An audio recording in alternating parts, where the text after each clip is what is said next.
Test. Bruh. Why is there the biggest noise gate on this microphone? And why am I so late to this thing? Lo-fi. Alright. So, more formal heli. Uh, because, it's a funeral for my TikTok apparently. Got vaporized. It's just unbelievable. Matrix is attacking me.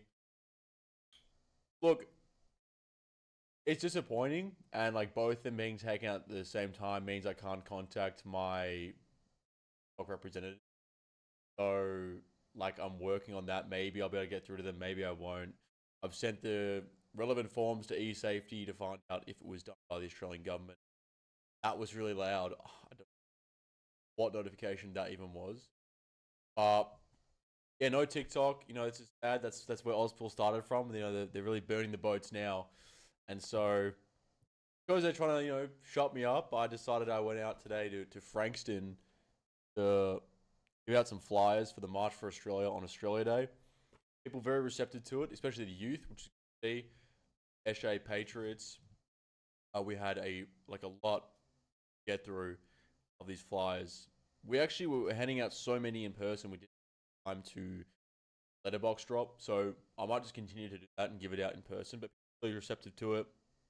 There was some very unique interactions, especially at the end of the day. Like we're handing out flyers, some of our last remaining ones, and it was this group of kids. I want to say they're maybe either like 17 or 19, that age group, and they were really cold when we approached with the flyers, like to say no. And then one girl from the group stepped out to take it, and all of a sudden the guys in the group wanted a flyer and it up and wanted it. So it was a very interesting social interaction there to see that like all it took was a girl from the group take a flyer, and then suddenly that was very interesting. I think we even like got that on camera. Got a lot of interesting stuff on camera actually, but I had one guy say to me, "Oh, I'd love to go to the March for Australia, but my football team wouldn't allow me, or they'd kick me off my football team if I did." I believe he was referring to Australian football AFL, so that's kind of brutal to know that there's like that level of censorship going on. But we know that even the Australian Defence Force was sending out communications prior to the first March for Australia. ADF members not. So yeah, people at their workplaces, their sporting team, and even told not to go to these patriotic displays, which is sad. But unless we're on the radar of these people, like the March for Australia's got a Wikipedia page. That's how you know it worked. Um, and yeah, so that's the big news. The TikTok got banned. Trying to get it back. We'll see how well we go with that. We have got it back in the past, but again, this is different because we nuked both accounts. It's manual and might be harder to override. Expend some contacts trying to get that done. Mic cutting out at times. That would be the noise gate, I think. Let me fix. All right, how's this? This should be better. Yeah. Sorry. I think people were saying that for a while, and I was ignoring you guys. Yeah. Anyways, it took me a while to start the stream because I was eating. I was out all day flyer dropping and handing out paper to people at the proletariat. I was activating the proletariat. So, Mike's cutting out again, really? Fixed. Okay, sweet. Um, Women gatekeep social change. Well, it was just interesting because it's kind of the opposite. The men weren't receptive to the flyers until the girl accepted it. So that was pretty eye opening. I might make a video. I have that recorded interaction. I might make a video out of it, but I'm gonna probably blur everyone's faces because that one guy saying I'll get kicked out of my football team, like he took a photo with me, and then I told him to go to the rally, and then he's like, "Oh, I can't because I get kicked out." So, anyways, I want to blur people's faces, but my story isn't even that big compared to what we're about to talk about. And you may have seen it because only the noticer posted it. So a lot of people didn't see it, but you may have seen it if you're, if watching the stream. I presume you're in the circles where you'd see a noticer article. That left wing, I believe, ethnically Sri Lankan person planted and detonated a bomb at a military convention in Melbourne and was spared jail time. Meanwhile, the same magistrate that locked her up was the one who gave Tom Sewell a sentence, which he then appealed, and on a higher court, appealed and removed the sentencing of. So I'll pull up the article because I do think it's very, very interesting to have a look at. And it is a form of two-tier policing, I believe, because what it interests me the time I had in the States is that they have very clear distinctions between like left and right-wing judges. Even at like very low levels, like people generally get a profile of them, and that's kind of known, at least in like the legal community. Whereas here, I feel like we are trying to pretend that isn't the case, and we don't have like two-tier policing. Two-tier judging. And so I have to take a look at this case, but yeah, it was a very interesting and long day handing out those flyers to the public. Let me just add the window capture for this.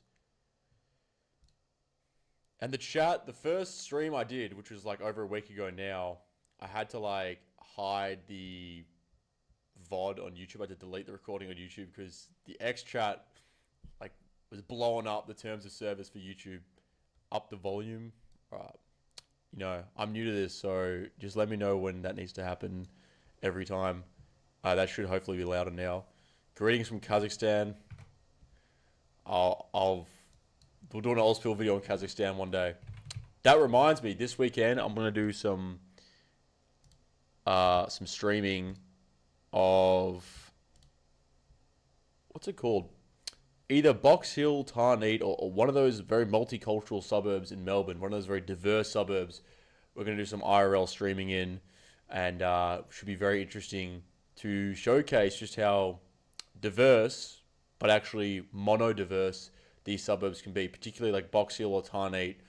You know, we're supposed to live in multiculturalism, but both these suburbs are mono-ethnic, actually, and they're Chinese and Indian, respectively.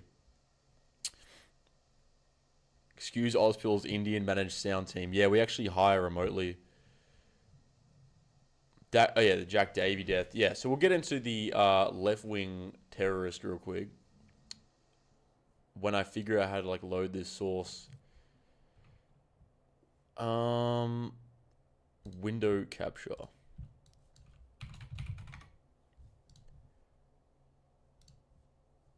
Perfect. Okay.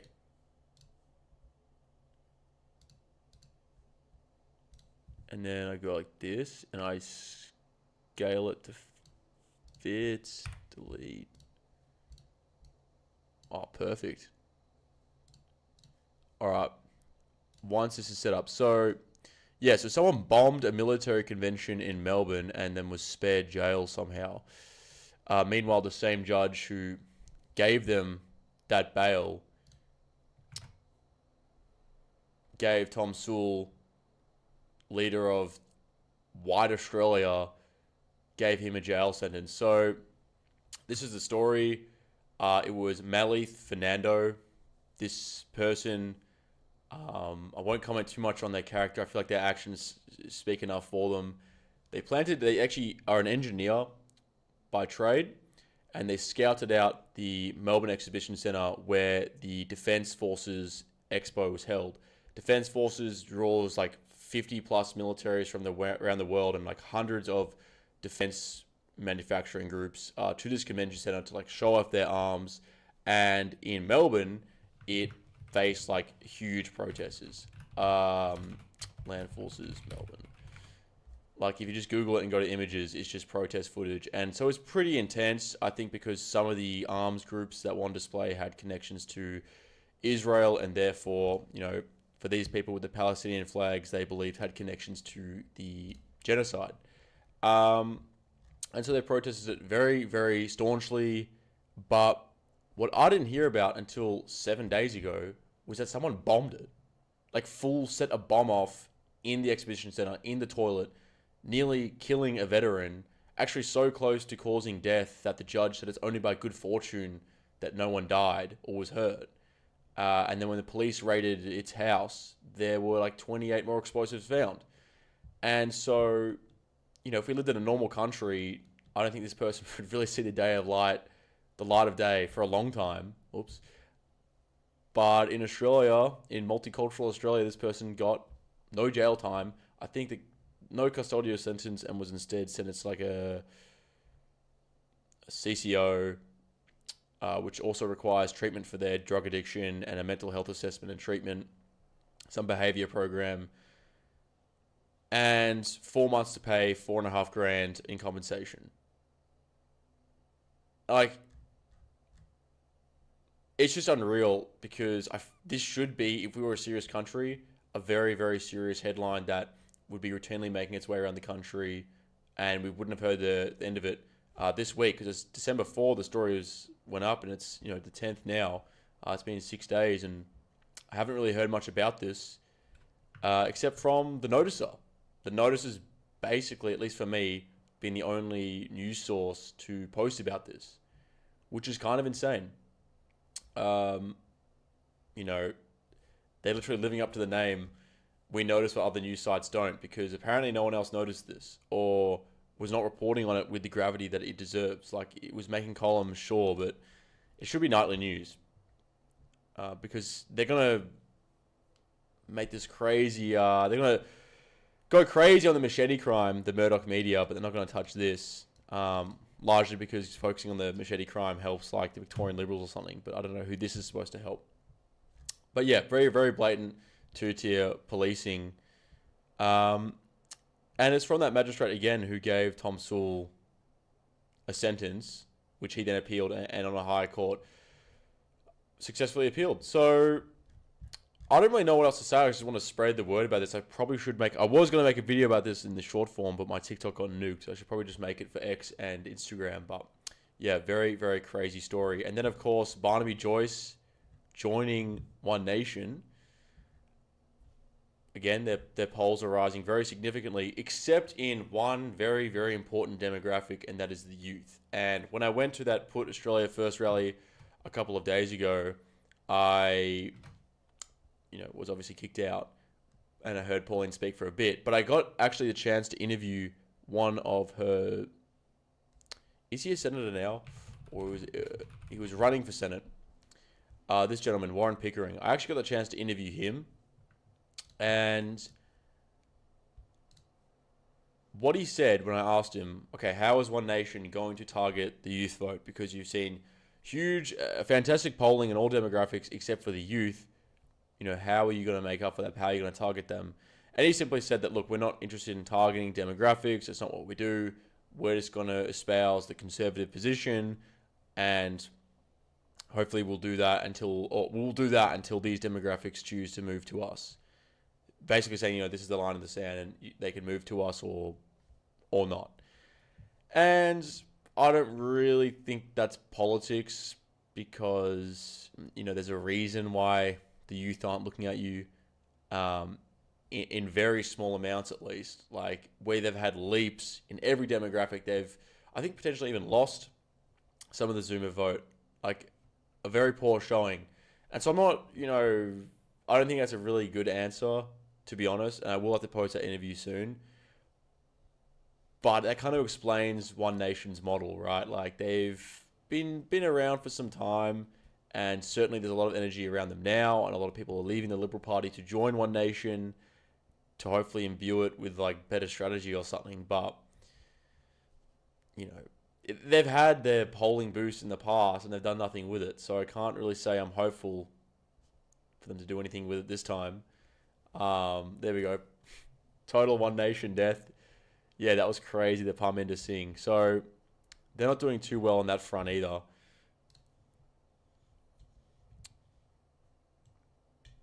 Yeah. I mean, people do need to know regarding One Nation, but the problem is they're like legacy branding, and there is really no one else. Like, there's no, insofar as you can be like, oh yeah, don't vote One Nation, people still want to vote for something or put their support behind something. And so if not them, then I guess it's like the Liberal Party, but obviously they are possibly the worst out of the offerings, in the sense that we've led a huge campaign to try and dismantle the idea that they're a conservative party, because they simply aren't. I think the Liberal Party has overseen the greatest increases in Indian migration into Australia, and most certainly going to the next election, basically promising to increase it. Because if you don't know, the Liberal Party's strategy now is literally pro-immigration. Because some analysts, someone in the Liberal Party has convinced them. Maybe it's Hamilton, maybe it's Scar, maybe it's Lay, all their new pickups. Believing that the Indian diaspora in Australia is like this untapped conservative group that we know from the polling has for their entire history voted in popular majority for the Labor Party, who are otherwise, according to polling by the same organisations, a conservative voting group. They're, aspirational. They don't like to pay taxes, socially conservative, blah, blah, blah. They're all these things, but they've been voting historically for Labor. And what we've come to find, again, from these same polling groups, I'm looking at Redbridge, for example, who I'll be quoting in this little bit. Indian immigrants are actually not very receptive to anti-immigration messaging. So much so, it's their single issue. So the way I understand it is this. The Liberal Party believes that Indians should be voting for them en masse.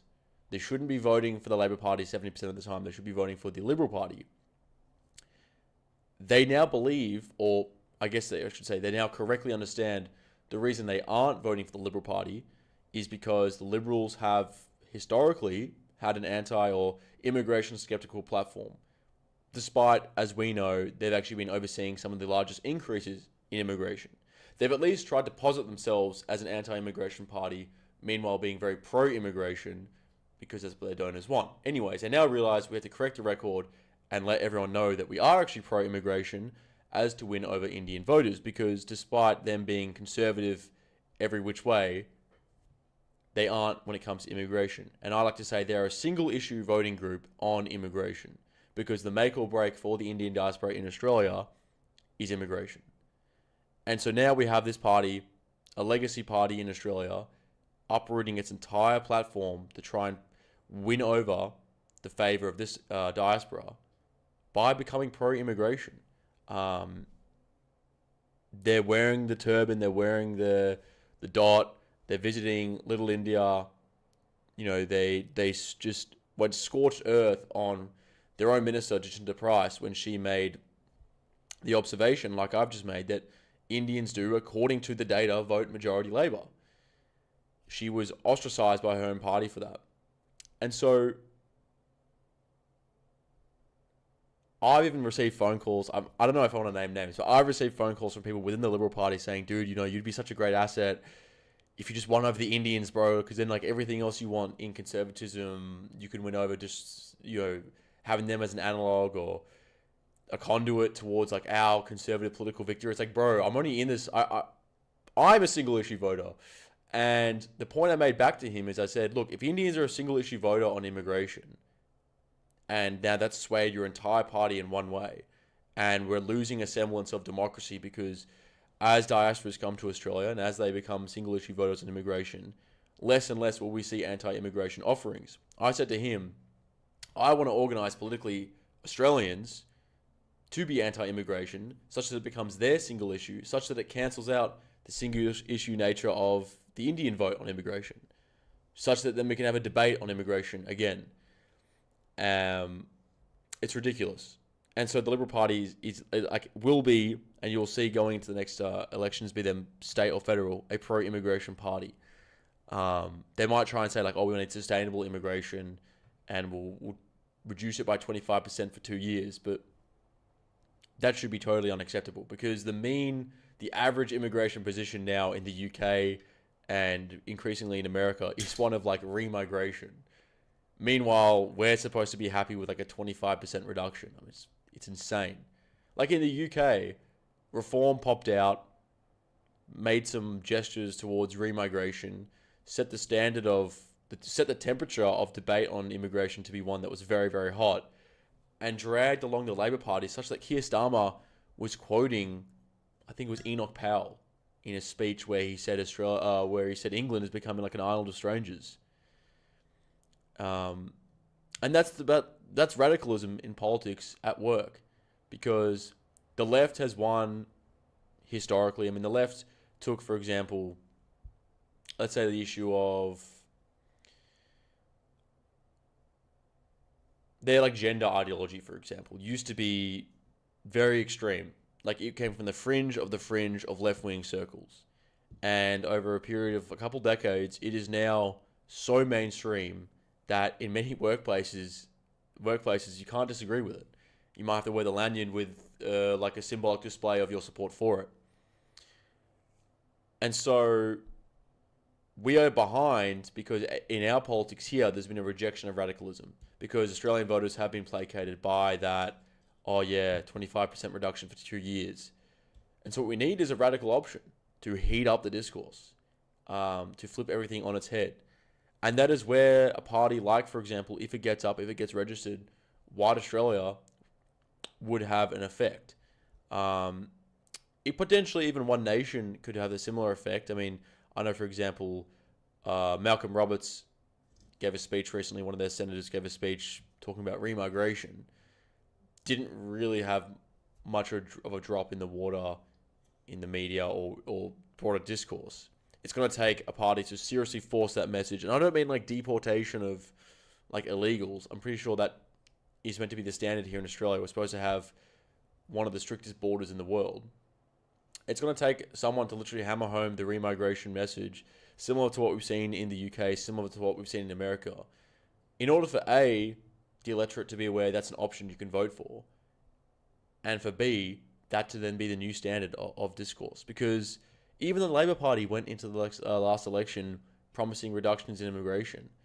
They obviously didn't deliver too well on that promise, but that's because the standard of discourse is so low you can gesture towards restricting it, or better yet, saying it needs to be sustainable, and then never actually carry through on it. So it's going to take someone to truly just buck the norm and say, no, like deportations, and just shake everything up and set a new position where then the electorate can be like, oh, no, we want this position. And then when the Liberals come in and they say, in the face of like deportations, in the face of a highly restrictive immigration policy, when the Liberals can be like, oh, what about a 25% reduction for 2 years? It's just going to look like a left-wing policy, which it is. And which they are now, a left-wing party. They only get to gesture and be seen as a right-wing party because there really are only weak offerings otherwise. And so that is the interesting development that will occur over the next year, is the registration of White Australia as a political party and what that could do to the political discourse. Because like what Labor and the Tories tried to do in the UK when Reform first came onto the scene, they tried to ignore them and tried to downplay the importance of restricting immigration and sending illegals back. They tried to do that. But then turns out actually people want to vote for those policies. And they were, and they did. And now the Tories are almost dead in the UK, and Labor's playing catch-up even in their regions. So much so you have Keir Starmer, a Labor Prime Minister, saying, you know, England's at risk of becoming an island of strangers, and quoting Enoch Powell. Like, that is the power of a radical party. And there's the power of the radical position. Yeah. So someone said Australians don't care. They'll just turn on some footy and beer and drink and say she'll be right. That is true, but I genuinely believe we're like going into some economic conditions where you can't wear that. When I was in the States, Americans would always find out, well, they would find out I'm Australian, probably just from me talking. And a very common question I had, especially within the political circles there, was like, what happened to Australia during the lockdown? Particularly in Victoria, you guys just took it. And while, yes, there were, of course, some protests, I think you could say for the most part, most Australians did take it. And my answer to them was that for many, it wasn't really that bad. Like, you had socialism, you had these $700 payments and JobSeeker and JobKeeper, and many were working from home. For many, it wasn't really that big of an uprooting of their lifestyle. You know, myself, I just played Fortnite for like 30 hours a day. So most people were placated simply by the fact that they had the comforts available to them. But, you know, all it's going to take is an economic downturn, or like in the States, for example, the government to run out of money and no longer be able to pay Social Security at an adequate rate. People no longer are placated and satisfied just by some subsidies and by a bit of socialism. They actually might take things into their own hands. And so that is like generally my outlook. It's like, we're not in revolutionary conditions yet. What matters is like, I guess, like propagandizing Australia to be ready to accept a true position when those conditions come, when there is an economic downturn.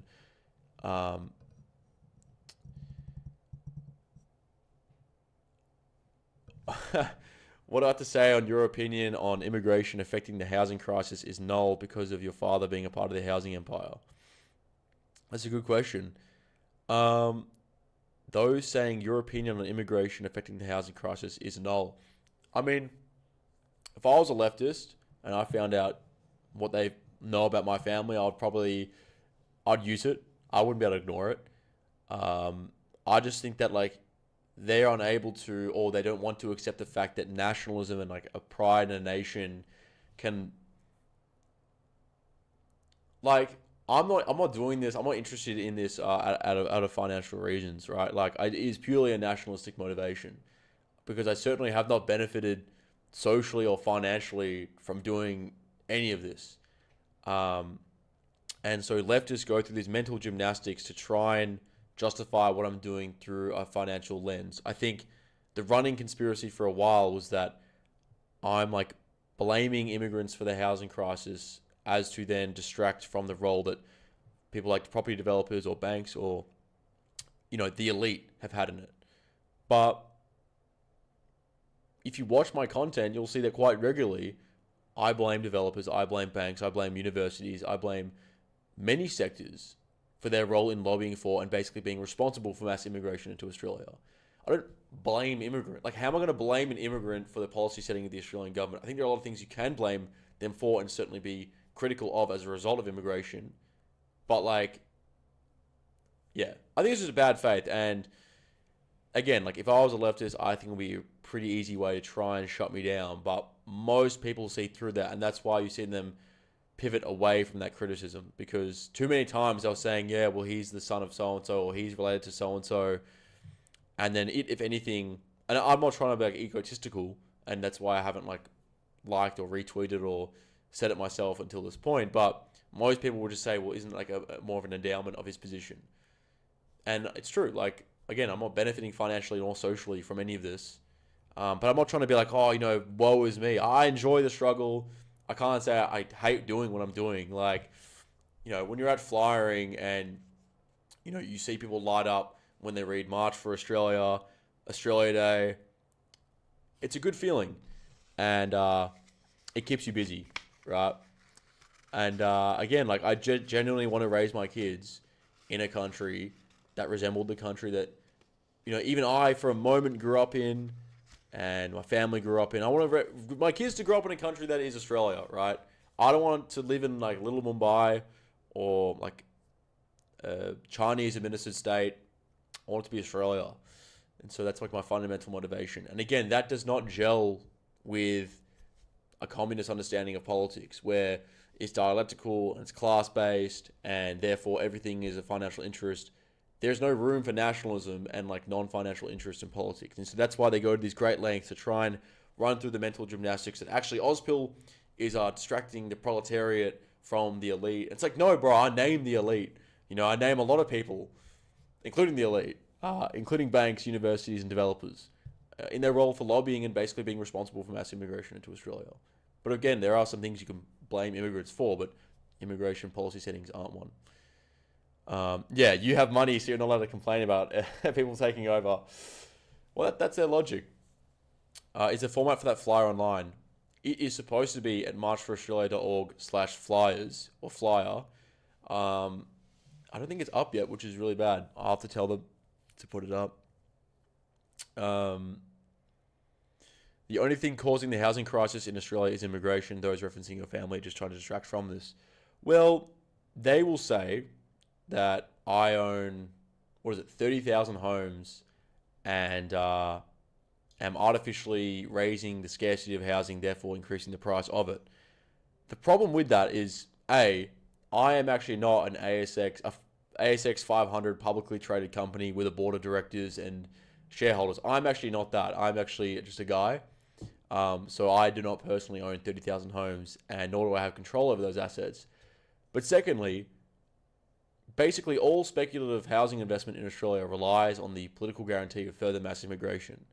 As in all these properties that are held in investment, all these greenfield land lots that are held in investment, all of that is a speculation relying on a continued or an exponential increase in demand driven by mass immigration. So, if these leftists like really hated the elite, if they really didn't like developers, if they didn't like the banks, if they didn't like Harry Sugarboff, if they didn't like me, and they believe that I'm at some financial stake in it, well, then you should lobby against immigration as well, and you'd be directly punishing the banks and the developers, etc., who I just said lobby for immigration because they directly benefit from it. But no, actually, it's like the supply issue, and we need to cut regulation to let developers build more, and so banks and everyone can yeah, yeah. The rhetoric is just so cooked, and I have a feeling it's because like the left wing vanguard in Australia like believes they need immigration to like smash the system, as in like these like low tier leftists in Australia, they just go along with it because it's what like their vanguard is telling them. And oftentimes you're raised to some leftists like the contradictions in saying that, well, developers obviously benefit from mass immigration. They're the ones who push for it. Of course, ending it's going to be bad for them. There you can sort of like, you can do work on. But I think it's like the vanguard of the left believe that, increasing immigration will be beneficial to their revolution in the end. And so, like, they play dumb, basically, and say, oh, yeah, immigration is not the cause of the housing crisis, blah, blah, blah. Let's focus on, like, building higher density and allowing more immigrants, because in the end, it's going to lead them to their revolutionary conditions. I think it's actually a form of accelerationism from the left, to be honest, because, yeah, there is, like, no real intellectual, like, justification. The Helly Hansen's fire. This is a very subdued Helly Hansen, I thought, because again, like, we're in a funeral for my TikTok. I don't want to be too loud. It's a sad day. I'm giving the lower tier lefties too much credit. Most of them don't think. It's true. It's true. Even the Nordica pops out as well. Goes hard.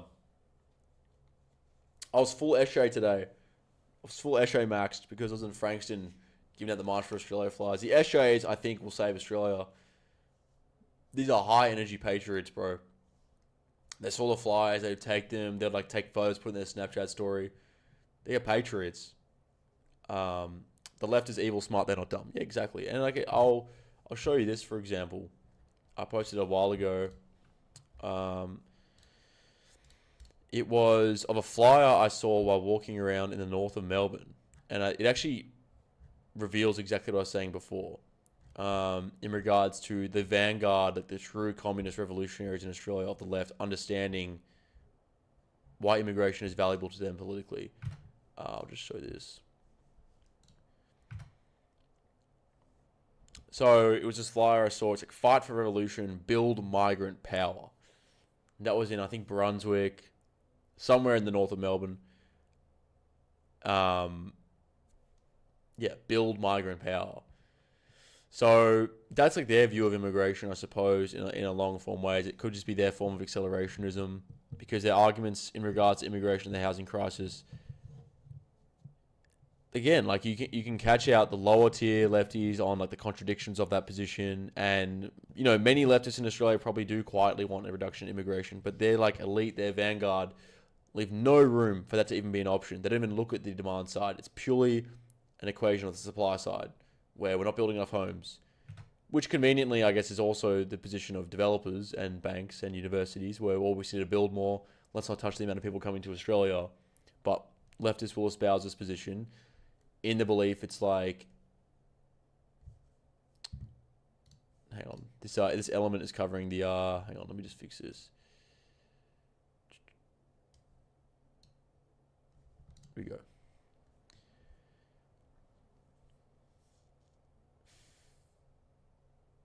BlackRock and Vanguard can't control Australia. Look at this. It was actually, there was a thing by 7 News I'll pull up, where literally a spokesperson from Vanguard said you don't need a home to be happy. I wish I was kidding. It's a legit thing from Vanguard Australia.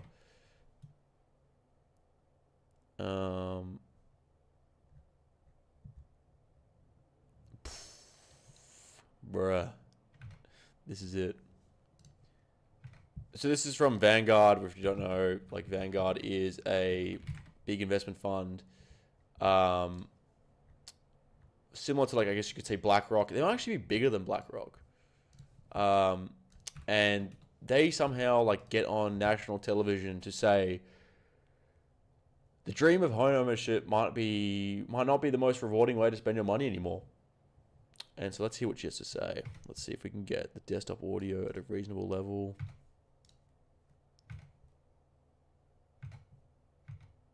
You can't hear that, can you? And that's in one. So when you're buying a residential property, you've got one asset, and that's in one location. And the returns of the property market across Australia have been pretty varied. Some markets have been 3 times faster in terms of their growth than others. So you are getting exposed to that location risk. When you're investing in shares, you get to diverse. With housing, you're owning a very large, tangible asset, and you can't sell down your bathroom if you need some emergency funding. You know, when you look at ETFs, you can do partial withdrawals. You can do that in access. You're investing in ETFs. Okay, hurry up. This is really boring. Got this physical, so that unknown boards get cracked. Okay, your floorboards can get cracked. In Australia, we do have a real love affair with property. But as I mentioned earlier, owning a house, a physical asset, actually does come with various risks. So there is a growing number of people who are saying, well, you know, I think I can get access to a more diversified asset base, and that's actually a sound investment decision and a resilient path to build financial security outside of property. Right, I just watched the wrong video. I swear there's one where that same bird says like, it's like not a pathway to happiness. I just like rug pulled you guys so hard and made you watch like some random Vanguard ad. Damn, there was one maybe from the same girl, different, where she's like owning a property is like not the pathway to happiness anymore. Yeah, like the goal of like developers is literally the goal of developers. I think even some like unions now own their own like developing funds, is to get everyone into like build to rent.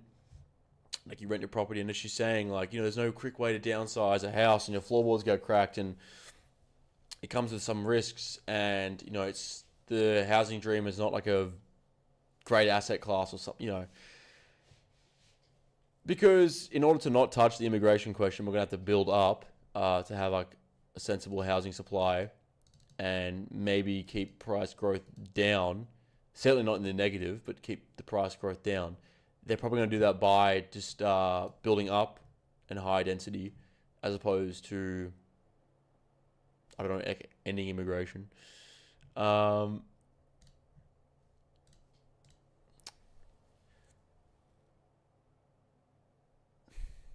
we have mods this time? No, that's why only the YouTube chat is displaying on the screen. Because last time I did X in YouTube, and like I had to delete the recording for the YouTube.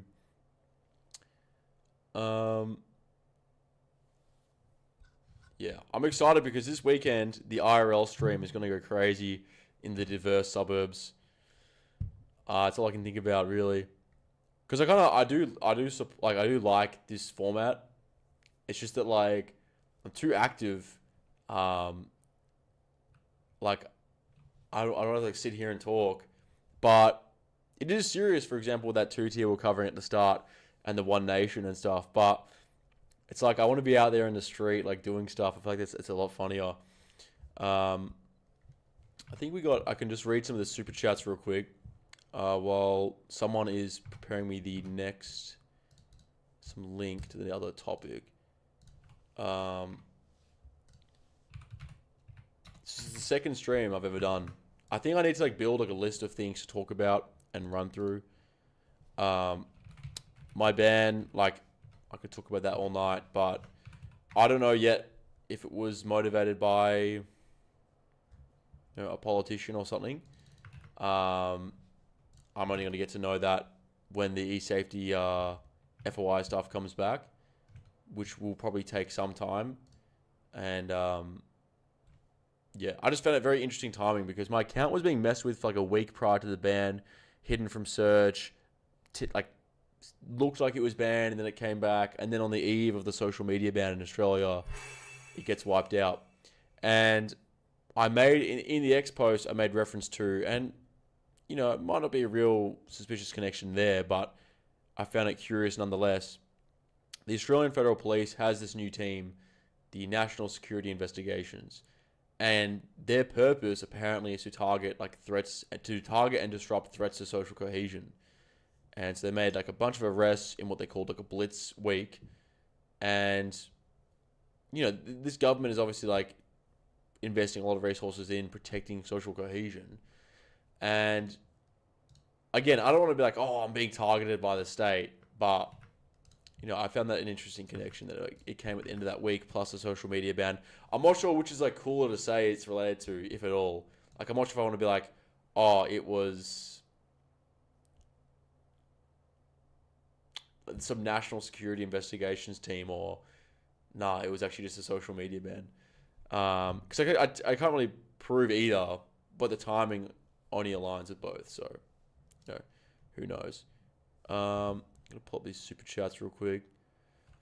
Just gonna fund my Helly Hansen addiction. Aussie loyalist on X said, "Why does no one in Australia on the right hammer the point that we should have mandatory voting? That's one of the reasons reform is doing so well in the UK. They don't have mandatory voting." Yeah. Actually, my introduction to this topic of mandatory voting came when it was Pauline Hanson. She was on television saying, you know, she was always a staunch supporter of mandatory voting in Australia until at the time of the interview aired, maybe 2 years ago, very recently. I mean, the problem is there are so many people who just don't take the game very seriously and just vote for whoever can promise them the most gibs. And we're turning a lot of people to vote who otherwise would care not to. But again, like I was mentioning earlier, I think we are going into economic conditions where such large swaths of the population are going to vote regardless. It'd be better to have them in the booth. Like, I honestly don't take the strongest position either way on this. I just feel like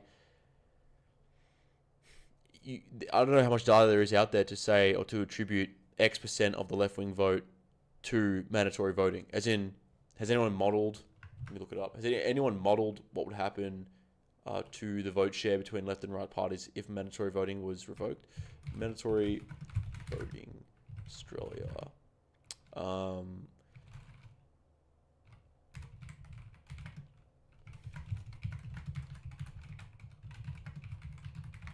Let's find out. Let's ask Grok, actually. I can't go through the literature right now.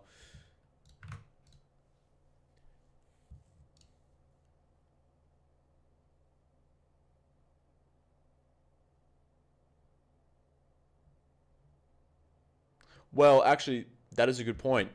The youth vote wouldn't get turned out as much. And that is probably some of the strongest earnest support for the left-wing vote. Yeah, young. So this is what Grok reckons. If we got rid of mandatory voting here in Australia, the young voter turnout would collapse. The low income and renter turnout would fall sharply. Wealthier, older, homeowner-heavy electorates would be, you know, where the vote would turn out the most. Therefore, there could be a bias towards the Liberal National, the Lib Nats. Minor parties would be hurt, such as the Greens, because their voters are disproportionately young and disengaged. Populist right-wing parties might actually grow. Overall polarization would increase. Okay, so maybe I do support an end to mandatory voting now. Yeah, it's very interesting. Thank you for giving me a new policy position, Mr. Aussie Loyalist on X. Next one comes from Smart Guy. Thoughts on Nick Fuentes? Well, hasn't he achieved like a total and complete victory over the entire sphere? Actually, this is crazy. I was at Spotlight the other day buying curtains, and the gentleman I was with said Nick's name very loudly in the store, and I obviously was just like, well, let's keep it down, all right? Like, we're in public, just buying curtains, whatever. And he's like, oh, it's not an issue. Look, and he turns to like the Indian cashier. Do you know Fuentes? And the cashier says no. And then from like across the store, some random employee is like, I know him. And that kind of got me excited. So we went over to him, and I was like, "Oh, what's up, Patriot? Like, how you going?" And he flips the conversation onto me and says, "Do you unironically watch Fuentes?" And I was like, I'm a stone cold Patriot, bro. Like, yeah. And he then says, yeah, like, Nick's very quickly becoming like a social democrat. Okay. He's like, yeah, well, Nick, Nick moderates a lot, when he goes on Patrick Bet David. And so, you can attribute most of these vile things he says to just being like locker room talk and, not his real position on so and so. I was like, okay. Watching in real time, like a leftist, like try and claim Fuentes as like one of theirs. And so I'm listening. And he's basically just trying to explain how Nick is a social democrat. And this same guy's like, yeah, Trump's a lunatic, blah, blah, blah. Then we go on to talking about like the Australian scene. And the guy I'm with, again, already like yelling Fuentes in the store and loves to make a scene. He goes to this guy, what do you think about AUSPILL? And I kid you not, this like random spotlight worker is like, oh, I hate that guy. I'm standing right there. And I was like, bruh. So my thoughts on Nick, well, it's like he's had a total victory in the sense that, this random spotlight worker that hates me can somehow perceive him to be like a social democrat. And I think the reason that is like so emblematic of him having a victory is that when you get to the point of like popularity, or I guess, yeah, just popularity, that people who are otherwise diametrically opposed to you start like coming up with crazy justifications for why you might actually be on their side, you've won. And so I think in Nick's case, it's like, I think he broke into the scene, especially in the States, and still is breaking into the scene, like the Israel question and Israel critical foreign policy, that the left are now trying to claim him as theirs, and he's one of theirs. But I think Hassan Piker recently was debating his uncle, Cenk, on the question of Fuentes. And Cenk was like, well, why don't we just give the right some concessions and work with someone like Fuentes? Because he did, for example, below that question, which was our project for hitherto, he had a huge success on that. Why don't we just work with them? And Hassan's reply was that historically, when we've worked with the right, when we've worked with nationalists, like, they've won. He said that, I think he gave the better dichotomy, or sort of said the sharper dichotomy. He said, like, every time populations were given the choice between like a fascism and a fascism and a communism, they picked the fascism. And Hassan basically said that, we can't even give them the option because then it's going to be our defeat. And Cenk ended up sort of agreeing because there was some historical basis to that point. So my thoughts on Nick is that, yeah, he's had a complete and total victory. He's gotten to that point of the status pill where lefties are trying to claim him to be one of theirs. And that is huge. That is very big. That's very significant in terms of someone's success to now have like people who, again, are diametrically opposed to you going through the process of justifying your points actually being one of theirs. I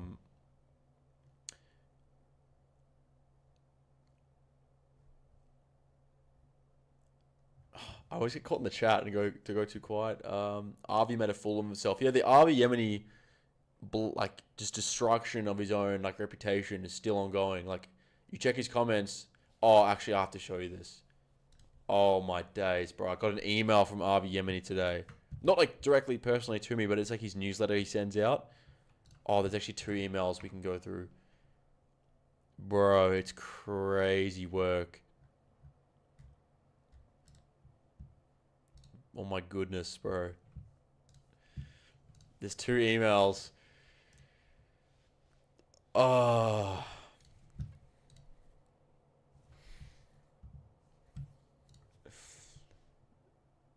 Why did it just get cancelled? Okay. I thought I could download. Let me figure out how to download this. I got an email from Avi Yemeni from his mailing list. And it just... He's cooking his reputation.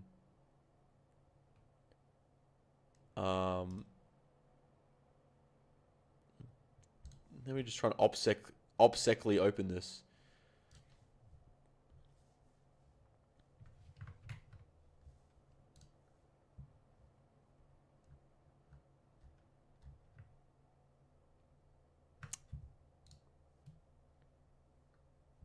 Save as PDF file. Yo, PDF file. PDF file. All right, I'm saving it as a PDF file. It is being saved as a PDF file.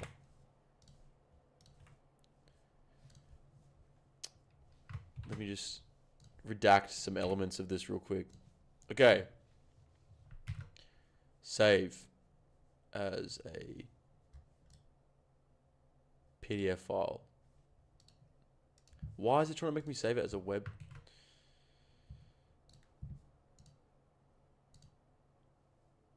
Oh my days. Okay, hang on. I've never opened an email on a live stream before. I'm not finna about to go through my emails.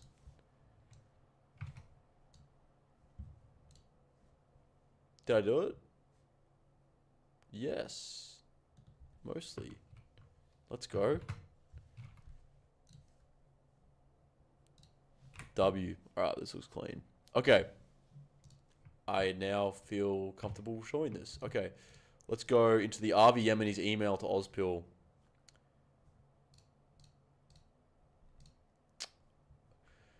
Why are my stream elements cooked, bro? Hang on. This will have to do. Is that too small for you? Let me try and make this nice and big.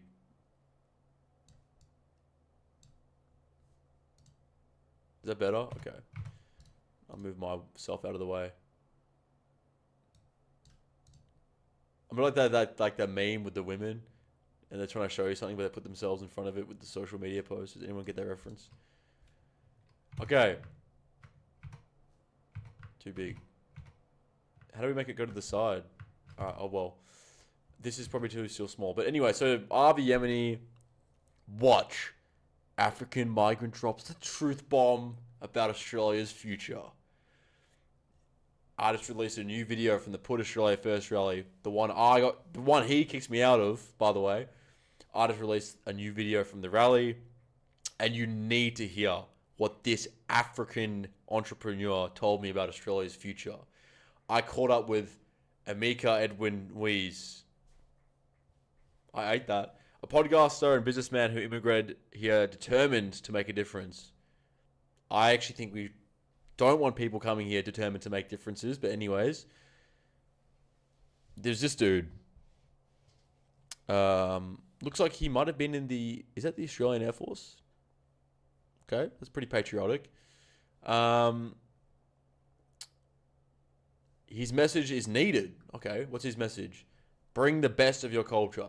Okay, I don't really think Amika Edwin Nuiz should be determined to make a difference by bringing the best of his culture. I kind of don't want... I'm kind of cool with what we already had, to be honest. But this is the truth bomb. The truth bomb from RV Yemeni is that Amika Edwin Nuiz is determined to make a difference and bringing the best of his culture. Okay? Yep. Like, he kicked me out. No Australian nationalists allowed. Amika Edwin Nuiz. Actually, did he take the stage, bro? Oh. Just 3 Australians at a rally right here.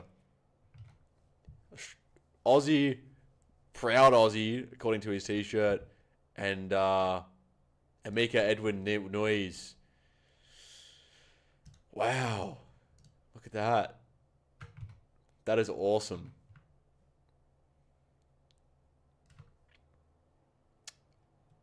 You know, I'd like to pose a question to any of these guys in this frame. Rukshan, Avi, or Amika Edwin Nuiz. To any of them. Do you think Australia would still be Australia if the people in this image compromised the entire demographics of the country and there were no Anglos, there was no whites left? It was just you guys.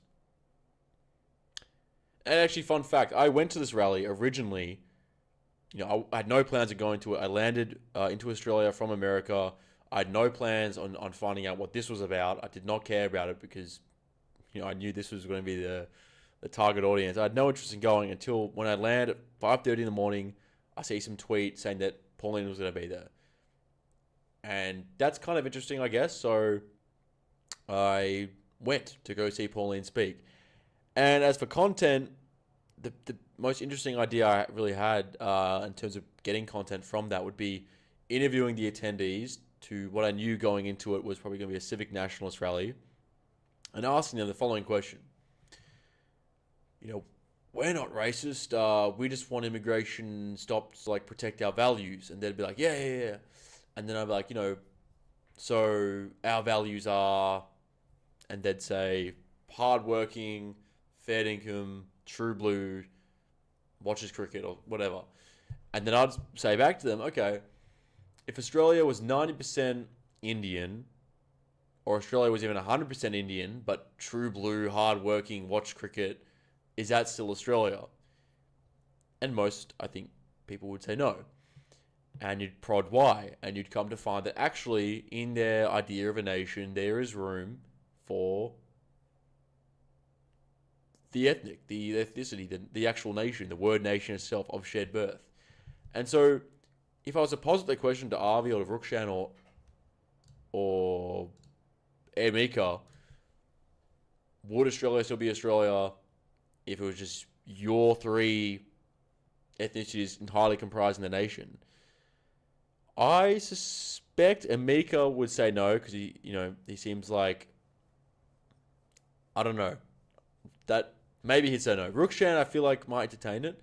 Avi, Avi should debate me, and we'd find out his position on the matter. But the point in saying this is that, like, I found it as a thought experiment to offer to normies, you might call them, a very exaggerated or hyperbolic even example of the future of Australia. And you ask them the question, the 90% or 100% Indian question, the one I asked Charlie Kirk. And Charlie failed that, apologised. Anyways, rest in peace. Most people, especially if they're not on camera and stuff, will probably say no, it wouldn't be Australia. And then you can investigate and go through the rigmarole with them to help them discover actually, like, the ethnicity plays an important role, aka like race matters, by going to such a such an exaggerated extent of saying, what if this race which compromises Australia or built Australia disappeared? They'd probably instinctually acknowledge that would be a bad or what would remain wouldn't be Australia. And this is all basically to say that, to make the point to them that if you don't incorporate any semblance of that discussion in your politics now, what's to stop Australia from becoming 100% Indian? Because it is such an exaggeration. Yes, I know. That's the point. But it's like, where's your cutoff then? Are you saying it should be 50%, white, primarily Anglo-Saxon, British? Should it be 60? Because that's where we're at now. Like, where are you going to draw the line?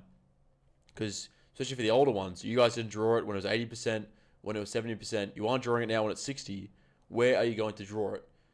And so by asking them, would it still be Australia when it's 100% Indian, and they say no, you reveal to them that, okay, you've already, in your politic, in your subconscious, incorporate race.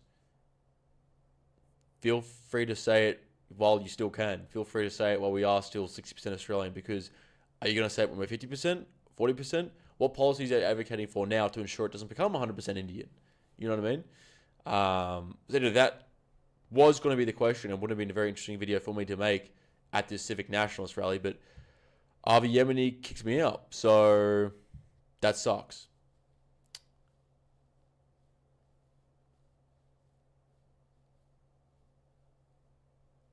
Are you going to post your lives after they're done to rewatch? Yeah, I probably should. I mean, I didn't the first one because the chat was building towers of a certain word and was otherwise very inappropriate for YouTube's moderation standards. So maybe this one I'll leave up. I am just very excited for the weekend, though. That is a stream that I'm 100% keeping up. Is the IRL stream. It'll be very, very, very funny. If anyone knows or anyone can recommend suburbs for me to go to, do let me know. Because at the moment, it's like Box Hill, Tarneet, Dandenong, like a few areas in Melbourne I'm considering. Okay. Did have another super chat, though. From... Yo, who is giving me money, bro? Like... people are throwing money at the guy. Okay. Anyways, fellow comrade. This is us. This guy's a big fan of super chatting everyone. It's patriot. It's like helping the movement out. Fellow comrade said, real estate agents are actually the biggest false pariahs of all time. I suppose. I just think that like, are any of them all the ones who enter politics are like pro-immigration?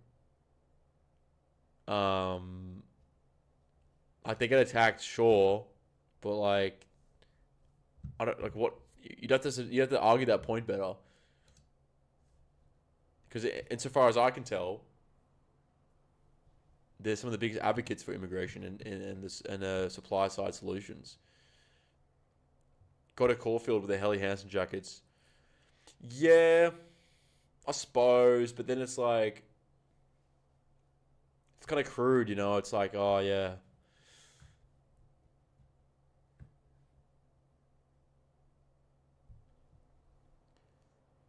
AUSPILL should be giving us donations. Yeah, I'm saying, I don't know who's giving me money, bro. Like, Hail Mary. AUSPILL, I met you at the first rally, saw you talking with the NSN, and just wanted to ask if you're with them / associated with them, been following you for a while. Well, look, when you're like, look, a lot of people know who I am, and obviously if I'm going to go to a rally where they are at, like, I'm not going to be able to stop them from coming up to me. And yeah, I was by the stage, which it seems like they had formed like a blockade around to stop leftists from like getting on. Yeah, it's like a lot of people come up to me, especially at rallies where they are attending. I'm gonna like put my like fingers in my ears, not talk to them. They literally just like, it was kind of crazy. At that March for Australia, the first one you're talking about, I remember I was at Flinders Street trying to liaise with the police. I'm like, look, people have got to get to Parliament. They want to get, like, people wanted to hear speeches at Parliament. That's the route that was given earlier. And he's like, who's the organizer? And I was like, I don't know, but you should have a police liaison. We gave you a police liaison. And they were trying to play hardball with me. And at one point, the like commander was saying on the phone, he's like, look, why do you do your speeches at Flinders Street? And I said to him, like, it's a march. Like, it's not even like whether I want to do speeches, I want to stay stationary and have them here at Flinders Street. The fact of the matter is, the people who have attended here and gathered want to march. And so you can either like give us a concession, because the issue was Antifa had made blockades. And it's not like full blockades either, like little annoying, like they called them like spot fires, where Antifa will like form up 10 guys here, 5 guys here, basically make it so the police, they do a risk assessment. They're like, okay, Antifa, not qualifying for the quantity of Antifa that may be in each of those blockades, but just saying, oh, they're here, therefore you can't move. The police was like, look, just stay at Flinders Street, we can't take you anywhere, like, you're blocked off. And I tried reasoning with him, saying you should make an outlet, because people are spilling, they're going to march somewhere, and if you don't do anything, they're going to march into Antifa. And I'm on the phone to him, like, going back and forth, and then it comes over across, like, our comms that, like, everyone's at Parliament. And I'm still at Flinders Street with, like, thousands of people I thought were stuck there. Somehow, like, a column of patriots had broken through, like, thousands of them have gotten to Parliament already. And I'm just standing there, like, on the phone to some commander. So I hang up on him, and I go across the river, because what I ended up finding out happening was that the protesters had like just broken through one of those Antifa blockades, possibly the most substantial one, which is what I was telling the police. You could avoid that conflict by giving them like a breakpoint to get through. Anyways, they'd broken through that, and so by the time I come around the river, I go to the safe way, the long way, formed up at Parliament are the NSN. Like, they're there, and like they were like, some of them like drenched like in cuts and bruises and blood. Because as I came to found out from like later reports, they just like punched through this Antifa column. Like, I think there's even videos of it online. They just just went through it. Where the police were saying to me, stay where you are, like there's nothing we can do. And I was warning them, make a hole, because you know, as Antifa, these spot fires are closing in on Flinders Street, it's going to spill out somewhere because people want to march. I guess they were the ones who like made the decision to literally punch a hole through these Antifa columns. And I partly attribute that. I don't think the police necessarily were like against us marching to Parliament because they genuinely believed there was like an Antifa threat. I believe it's because all the specialist police units had been sent to look for Desi Freeman in like the Victorian High Country. As in, like, they did not have the resources to themselves move Antifa on. And which they probably would have like complied with my requests, which were reasonable. They couldn't because all their police were looking for the guy who just shot and killed two of their members the week prior or a couple days prior, whatever it was. And so, yeah, I got to Parliament having gone the long way around, and there's like this like all the guys in black just covered in cuts and bruises and blood because they just punched through the Antifa column. And the second March for Australia, they didn't go to, and the Antifa who on the day were otherwise attacking the Patriots, encircling them. You know, we saw the spot fire groups ambushing and assaulting women and old men and, you know, families. On the second March for Australia, where they were, I think, more consolidated in one main column, all these projectiles, which the first March for Australia hit Patriots, hit women, hit men, hit the NSN, you know, like crude elements, including like bottles filled with certain excrement, eggs, of course. The second March for Australia, the police, where they were better reinforced because no longer were all their specialist units in the Victorian High Country. The police were actually physically able to be there in a larger presence. The police were the ones who copped all the abuse. And so everything that I guess you could say the NSN had to fight through to get the march to Parliament, the police just took the brunt of this time. And what do we see happen? Like police having their bones broken and shields broken and other protective gear broken by rocks being thrown by Antifa at them. Crazy work. Like, I remember after the first march, you know, the lesson learned there is that all these projectiles that were destined for the police on the second march were on the first one actually destined and did hit the Patriots. But of course, the media didn't touch on that. The media focused on Camp Sovereignty, which many, even like Aboriginal elders, say was a retaliatory attack for the left, using it as a staging ground, and throughout the day attacking people coming and going from the March for Australia, you know, throwing projectiles at people who on the second time happened to be the police. And so I think that's why that Camp Sovereignty stuff, like many people learning the truth about that, or at least the second side, because I guess in court we'll come to find the truth, that the left were really violent the first time, and they carried that same violence out on the police the second time, and only then did it really make the headlines. Because the first time, yeah, we're hearing reports all throughout the day, especially towards the end when people were going home, that they were being like violently and viciously assaulted. And of course, I couldn't do anything about that, just hearing those reports. As I said in a video before, like, I guess the NSN took that as they were fighting the Antifa, literally like hand to hand during the day, breaking the columns through to get to Parliament and then like whatever else. When they heard the reports, I suppose, of Patriots being attacked on their way home, they were furious at the people they were attacking. I guess you could say in like gentlemanly combat during the day, where it's actually you're there and you're there, to discover that the enemy had gone to the people whom they were defending and attacked them on their way home. I guess that outraged them, and then they went to Camp Sovereignty, which I didn't know existed until that event, to like confront them. And you look at the photos from Camp Sovereignty, I'll actually even pull one up, and look, tell me like, sort of Camp Sovereignty.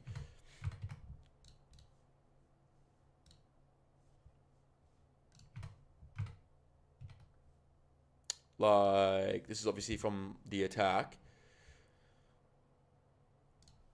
Look at this photo here, for example. It took me 2 seconds. Like, this is an Aboriginal elder. Like, yeah. Full Antifa black bloc, keffir, like, gas mask avoiding goggles, and the actual mask itself. That, to me, looks an awful lot like the people who were throwing rocks at the police at the second March for Australia. You know, there's your lesson there. So, Yeah, I mean, like, the NSN's involvement, they were there at the first March for Australia. They fought Antifa, who, when they didn't attend the second March for Australia, just ended up attacking the police. With the same stuff they were attacking the Patriots and the NSN with on the first one. So, it'd be very interesting to see, as a result of court proceedings, how much of the truth, or the second story can come out. Because so far, the way it's, like, described in the media is that, like, a bunch of, like, nationalists just went and attacked camp sovereignty for some reason. Which even an Aboriginal elder himself said, no, actually, it was because they were being, what's the word? Spelling?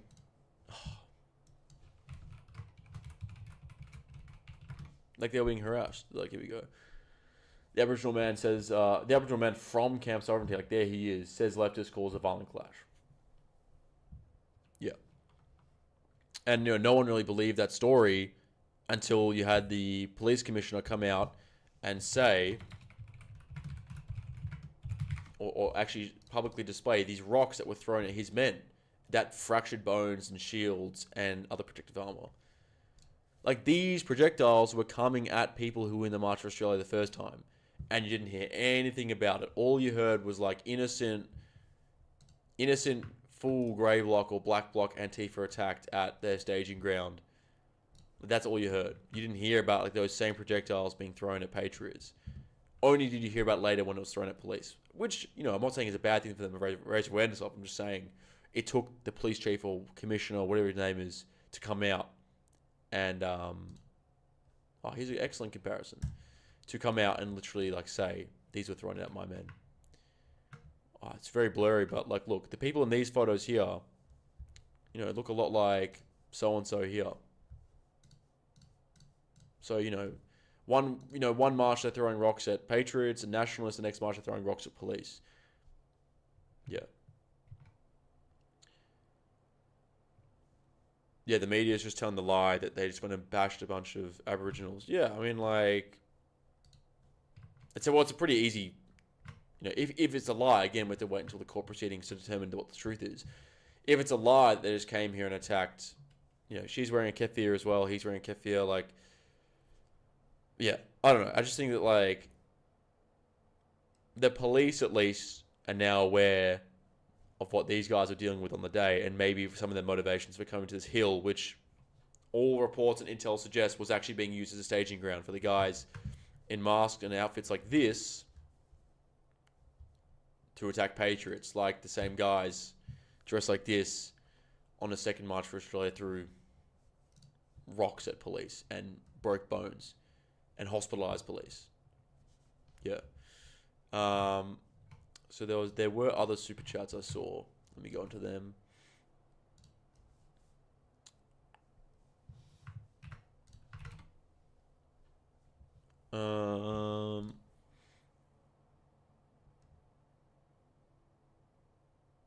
Jack Gordon. Yeah, the master of all trades. I believe that is on TikTok and Instagram. Jack Gordon, Patriot from Canada, total Chad. It's crazy. Like, go look. Like, people say Chad. People throw that term around a lot. Like, very liberally, but Canada just, like, randomly produced, like, Jack Gordon. It's pretty crazy. And he's a Patriot. It's wild. Yo, AUSPILL. Support from a Helly Hansen Patriot in Canada. W stream and wish you the best. White boy winter is in full swing. I think Mr. Taylor would correct us and also say white man. I think white boy carries a bit of swagger with it. I think I said white male, and that was too clinical. I think he prefers white man. I think white boy is still. I think we're allowed a little white boy. He also says, bro, we need to grind the super chat so you can get a better camera. Lol. This looks like a live leak stream. It's just we're using the webcam, bro. This is from the Zoom days in lockdown for school. I surely doesn't look that bad, right? Like, it looks kind of clean on my end. I suppose I haven't seen it in full screen. Thoughts on Joel Jamal? No one really. I don't know if too many people are going to know who he is, but he's basically this guy in Australian politics, which I didn't have a problem with until he started, like, full propagating, like, actual lies about me and, like, tried to character assassinate me. Him and Turning Point Australia. Thoughts on them? Well, his whole thing, basically, his company is called The Arc, and that's what owns Turning Point. That was co-owned by some liberal power broker until about a week ago, where on my last stream I was saying I'm going to next stream drop some crazy intel on this Reform Australia party, which I'm delaying because I spoke to some people from that party, and there's some developments there, and I'll come to more conclusions later. But yeah, it was co-owned by some like liberal power broker. Joel Jamal's like dogged me really bad. I don't want to hark on too much about the guy because I don't really care to repeat his name. But yeah, he like dogged me really bad, even though I've never had anything against him. He's one of those guys. I would probably, I don't know how to say it. I think of him as like a social climber, where he's one of those people you find them quite commonly in politics. Their status within the politics is defined by who they know, and it's all vis-a-vis. So, for example, he might know Senator A and have a relationship with Senator A, only because he told Senator A he has a relationship with Senator B. And he has a relationship with Senator B because he told Senator B he has a relationship with Senator... You see how this works? And so you build a network on like social proofs and like access granted by getting a relationship with so-and-so because you can say you got a relationship with so-and-so. And that's sort of like how he works. He's an operator. And like that's not saying it's necessarily like a bad thing. Like there's people globally in politics that do that. And it's a strategy, of course, because then you have influence. But he tried to use his influence to like crush me and cancel me from the movement, but it didn't work. And we actually sat down face to face to try and mediate that, and he didn't really apologize. He just tried to make some convoluted argument that his like character assassination of me was like some way like getting at some other group, which I'm doing him favors. I'm not going to repeat verbatim what he said. I'll drag his name through the mud like he did mine, but yeah, I don't think very highly of him actually at all. Yeah. Why is everyone saying thoughts on? Like, what is this? Send a super chat. Get me a new webcam. Nah. That's an interesting one. John Monash. I'll at least, yeah, look, that's funny because I said on Telegram, John Monash, who was an Australian who in World War II, what was his engagement? His most significant, because I'm trying to think for the Americans, if there are any, what is anything he fought on with Americans?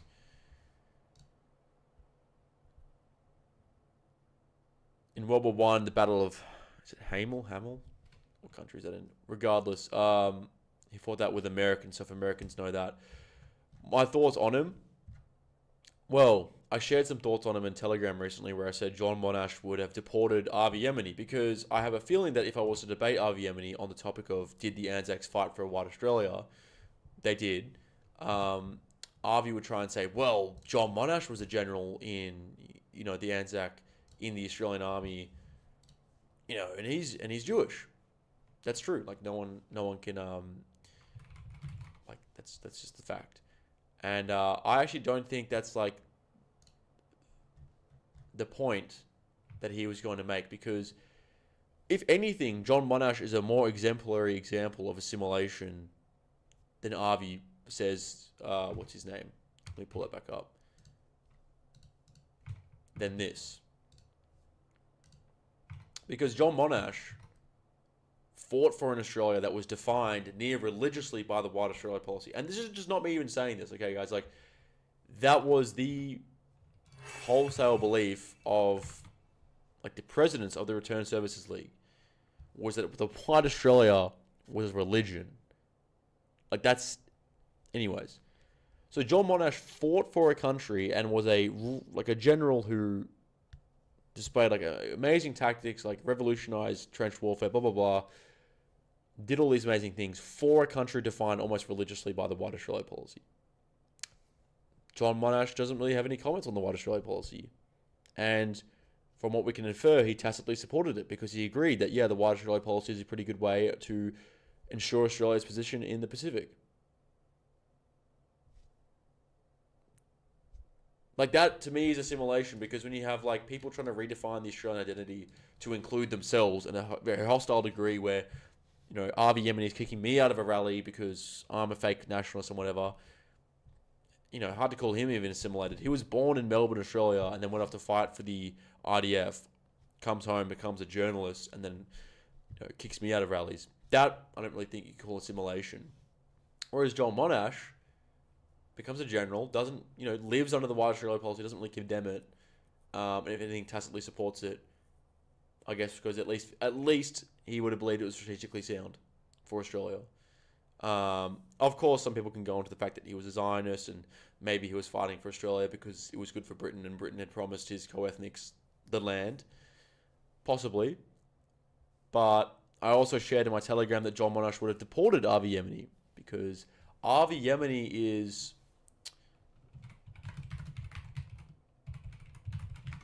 types of Jewish ethnicities. I think Avi, I don't know, is Mizrahi, right? And John Monash, I think John Monash might be Ashkenazi, Prussian Jewish. Whatever. I just said Avi would have deported, John Monash would have deported Avi Yemeni because we know that the Mizrahi in Israel actually face a lot of racism from the whiter presenting Jewish people. It's a really big problem in Israel, apparently. Of course, Google isn't going to be... Yeah, like, for example, here's this article from the Jewish Independent. Oh! The Jewish Independent acknowledges Aboriginal and Torres Strait Islanders people as the traditional owners and custodians of country.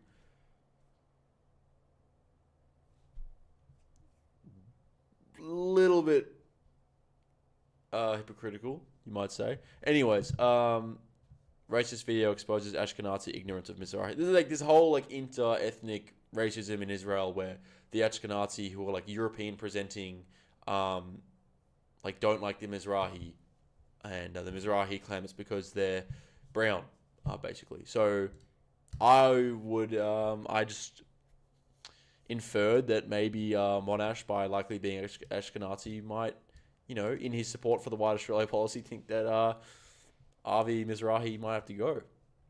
That, I might have to write an essay on that and to get better sources. But there's an argument to be made there.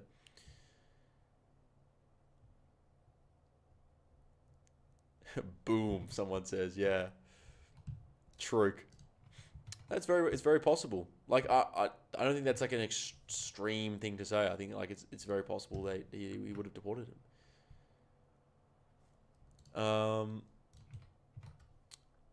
Yeah. So there's One Nation trending.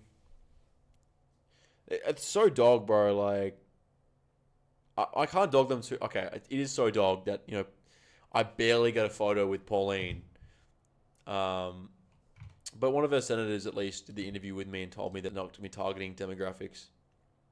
But I'm telling you, bro, the youth in Australia want nationalism. Like when we were dropping the flyers for the March for Australia on Australia Day, the most ardent patriots who were so excited to see the flyer, to see March for Australia, were the Eshays, were the youth. Someone says, so it seems you don't have a problem with the Ashkenazi. Well, like... I'll say this, and I said this in the first stream. Avi was like hysterical and like kicking me out of that rally. That was not the play, bro, because that backfired really bad for him. Okay? And that like just, a lot of people in his own comment sections turned against him. The Ashkenazi, especially in the States, someone like Stephen Miller, they're not hysterical and they understand like where things are going in politics, and Stephen Miller is placating the far right by like signaling to them and signaling that, hey, I'm willing to like support deportations or whatever. So much so that entire swathes of the literal farthest right talk about the Hebrew hammer and how much they like Stephen Miller. So that's like not hysterical, good calculated play, sign of the times, blah, blah, blah. Meanwhile, Avi is like kicking me out of the Australia First rally because I'm Australian national. Like,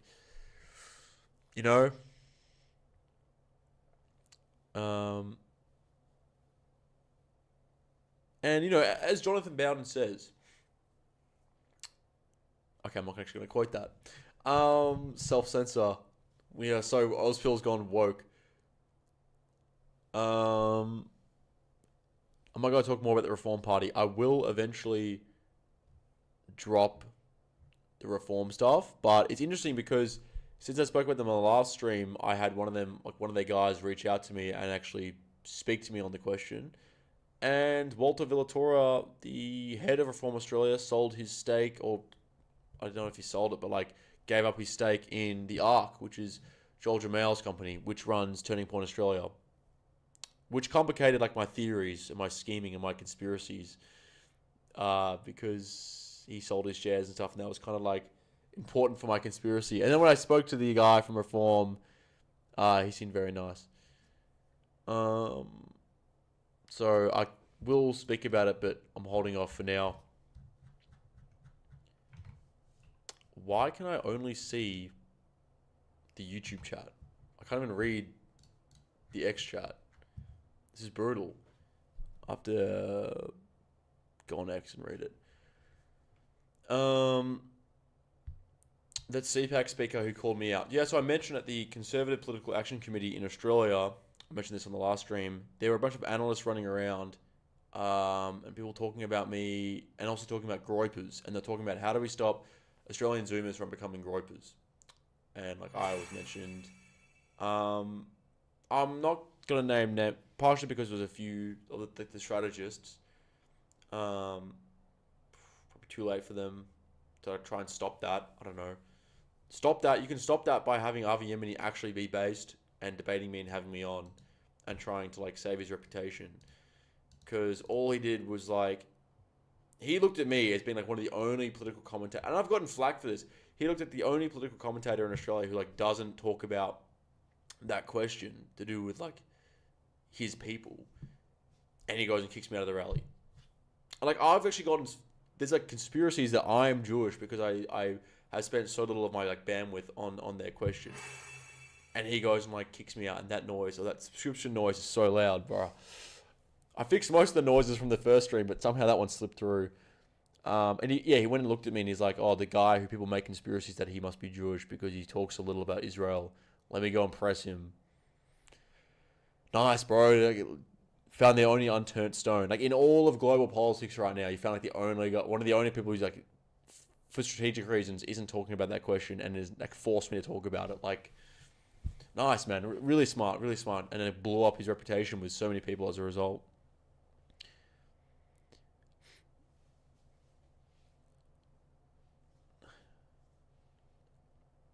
What are your thoughts on the monarchy? It's a solid question. I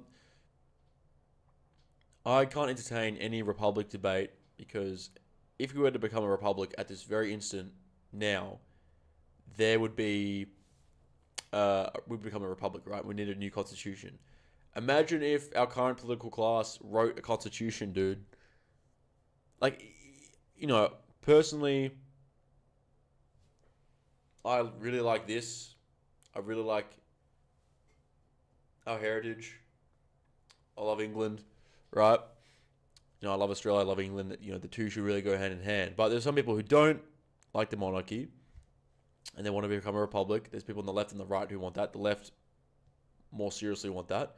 But anyone on the right should not support that because that would mean the current political class would get to write a constitution. And I bet you the first article within that would be like enshrining land back policies for Aboriginals. Like, let's not actually entertain that, guys, because that would be a nightmare. Fabian Society, Indian influence. Yeah, look, the reason I didn't speak much about Israel was strategic in the point of view that, like, I found them to be less of an immediate problem in the sense of, like, the general discourse in India. Because for me, India is this huge glaring issue because no one is taking them very seriously. Everyone's like, oh, it's just Uber drivers and international students. Like, no. This is a burgeoning, like, still growing superpower. Has a long way to go. To whom have like influenced virtually all Western countries through espionage and through policy, like through trade deals, to enhance really the amount of their people moving to our countries.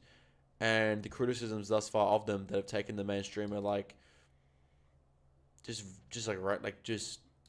they're Uber drivers and some slurs and stuff. That's been our criticism of India. If anything, I've said they probably like that. They probably like the fact that they get to fly under the radar because Westerners are too busy commenting on like how they might smell, rather than like they're literal spies that are in our countries. I'll show you this. Not many people know this, but Australia had to expel Indian spies from our country a couple of years ago. And no sitting member of our parliament made a comment. And India is ruled by a far-right nationalist party, by Modi. And okay, why can I not find this?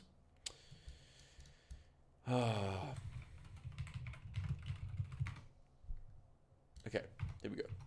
The article, the discourse is about to begin on India. I'm about to justify my strategy.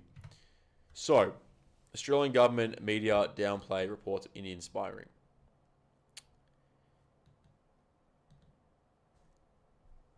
Politicians and the media in Australia downplayed the fact that literal Indian spies who had to be deported from the country, spies who influenced defense and got access to defense secrets, spies who influenced trade and got access to trade secrets. Now, apart from defense, the trade stuff seems pretty benign, right? It's like, who cares? Until you realize that Australian trade deals with India include basically open borders migration policies.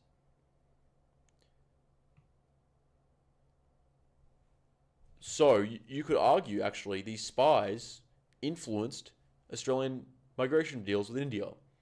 aka that Indian spies, through espionage, increased the amount of Indians coming to Australia. That isn't actually a far-fetched thing to say. And then when confronted with the fact that Australian security services had to deport Indian spies, our government and media kind of ignored it. I think when pressed on the issue, Chalmers or some other Labor minister, that hurt, affirmed like Australia's commitment to India and the relationship with India. Kind of scary, don't you think? Because therefore my focus on India is out of strategy, because I do feel like there is so much scrutiny on Israel now from the left and the right, from prominent commentators. Australia recognised Palestine. There, for me, was enough going on with that issue that I could focus on something where there wasn't much attention, and it was India. It's this glaring issue. I think even globally, I think even in the US, it isn't made to be enough of an issue. I think in all Western countries, we're treating India as if they're just like, Uber drivers, international students. No, they're like a carefully calculated superpower that is still developing, is still growing, is still sending its spies into the West to influence trade and migration deals. And we're suckers because, our government and media class are possibly so corrupted by the influence of India that they won't even report on it. Or when they do, they just downplay it. Like, when Modi visited Australia, our Prime Minister Albanese gave him part of Sydney. He gave him Little India. He, gave him a part of Australia. Symbolically,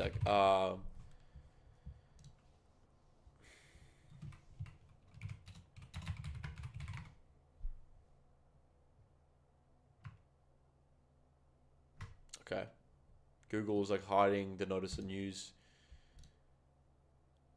Anyways, there was, he, symbolically gave him India. He symbolically gave him part of Sydney in this little India thing. Oh, here we go.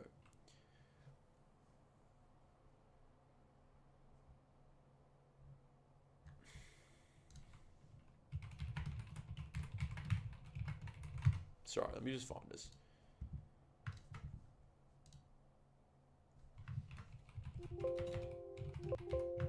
Bruh, did I just spread misinformation? Where is this?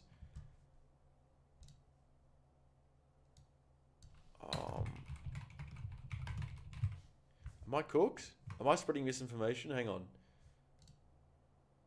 I'm pretty sure they gave a plaque Oh, here we go. Okay. Oh, okay, it's real. The two leaders. A big focus on India relations. Andrew Clennell. God. Oh, sorry. I wish I allowed that. Allow it. Bro, can you just let me into the...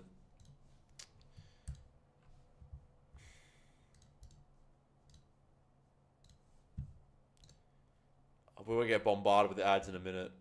Alright. Why can't I see... Why can't I actually see this? Like, why is this article so hard to find? Here we go. Yeah, okay. This is as close as we're going to get, because for some reason that was really hard to find. Oh, here we go. So, Sydney suburb... This took so long, I'm sorry. Sydney suburb gets Little India plaque during Modi's visit. So it's not misinformation. So Modi comes to Australia, and they get given a plaque that, like, renames part of Sydney Little India. Very symbolic.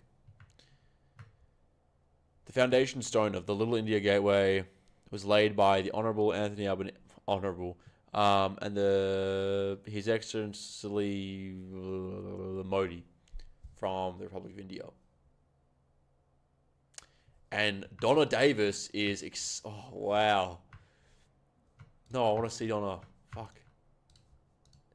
And Donna Davis was just excited to see this development. It's in a temporary location until a permanent site in the heart of Little India is confirmed. So that's what it's going by now. There's not even like a name. It's just the Little India. Yeah, so like Modi comes to Australia, gets a rock star welcome. They called it, because it was an arena full of Indians celebrating Modi coming here. And he gets given a plaque of Little India. Yeah. So, I mean, this is all going on, and you know, in the background, and there's spies, and there's Little India, and it's cooked. And no one was really paying attention to that in a serious way. In the sense of, like, yeah, there's like lots of Indians coming here, but why? Through what policy mechanisms? Through what control or coercion from the state of India? What is enabling that? And so that's kind of where my focus has primarily been. And people are like, you're obsessed with India. It's like, I have every right to be. Like, why are you not? Let's see. Harris Park is 45.4% born in India. Just 19% of this area, Little India, was born in Australia. 45% were actually born in India. Around the area, Rosehill, 30%. Parramatta, 31%, born in India. It's all born in India. Again, 25% born in Australia. 26% born in Australia. 38% born in India. 47% born in Australia. 8. Okay, damn, North Parramatta, like, little holdout. 50% of the population born in Australia. That's a good effort. Let's find the highest one real quick. It must surely Parramatta, right?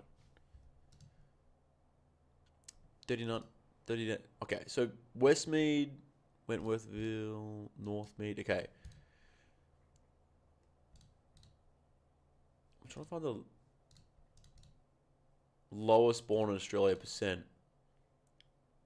Harris Park's pretty bad, yeah. 45% born in India, just 19% actually born in Australia.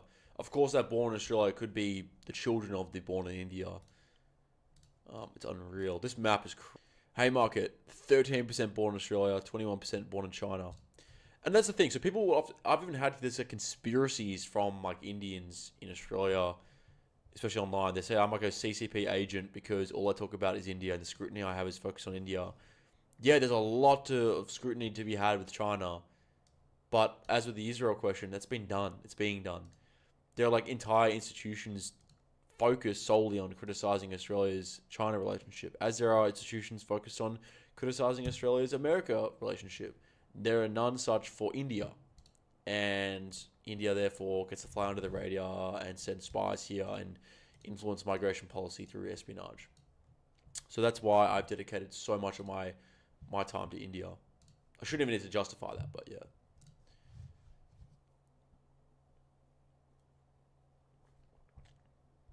What is that website? So that is SBS. I'll pull it back up. We should spread this website more. My camera is in the way. It's how multicultural is your suburb from the SBS. It's a full map of Australia. It even includes like a religion breakdown as well, which some might find interesting. But yeah, it's unreal. Show Darwin.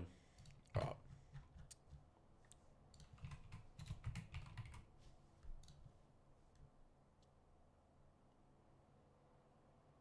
Little animation. Let's go.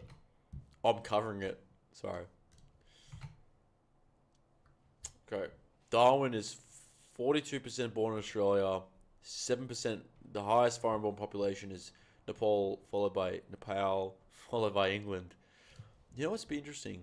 Damn, there's even Canada. Whoa, East Arm. 27% born in Canada. What is that, like a small outpost military? I think in the center of Australia, if you go to Pine Gap, that's Tyndall. Where am I right now? I don't even know, like, my geography. Springs. Is Alice Springs not on here? No, there is. I just don't know the regions under Alice Springs. Let's go right into it. What? It's all Indian. Damn, they got a little India out there as well. That's crazy. And then you got the United States. 27% born in the United States. There's some military activity out there. Wales. Hale. 8.3% of the population was born in Wales. Hale is Wales. Hale.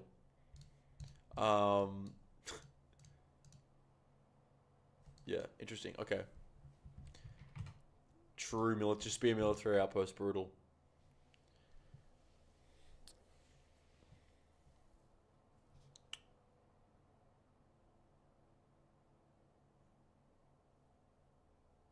That's what the CIA stays. Yeah, real.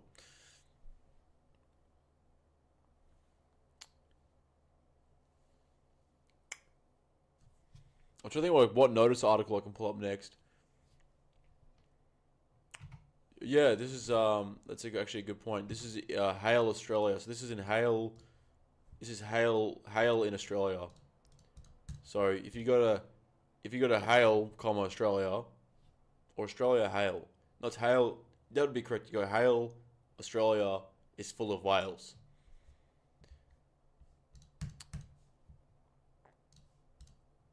Hale, Australia.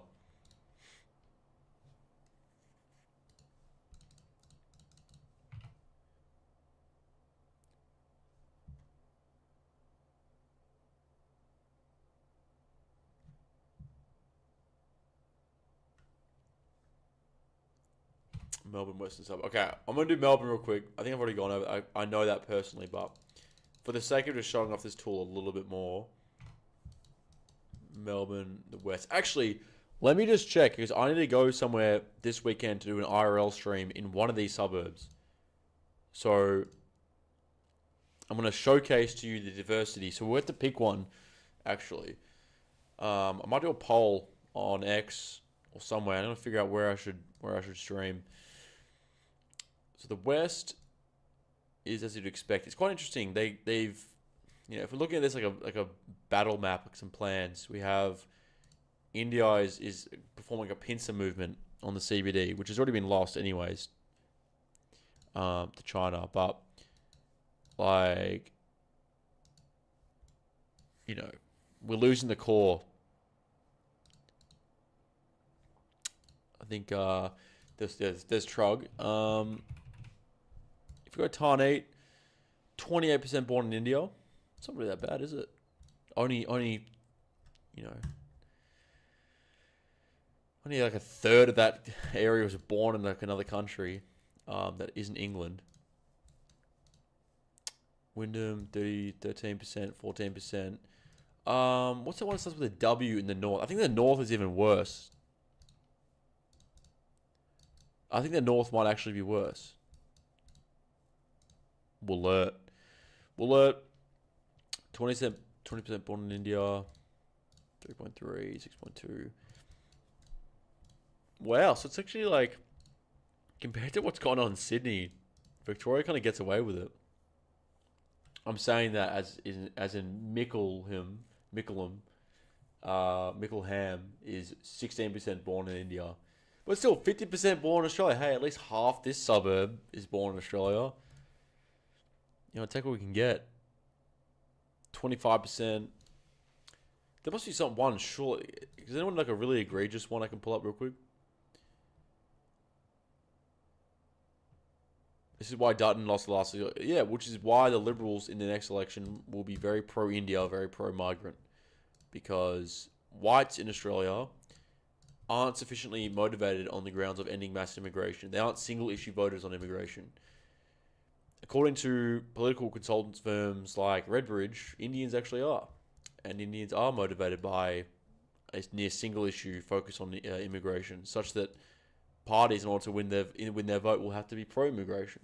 So if whites were equally as ardent in their pushback against immigration, then parties would have to cater to them as well. But they actually don't have to for the time being, because it isn't sufficiently one issue enough.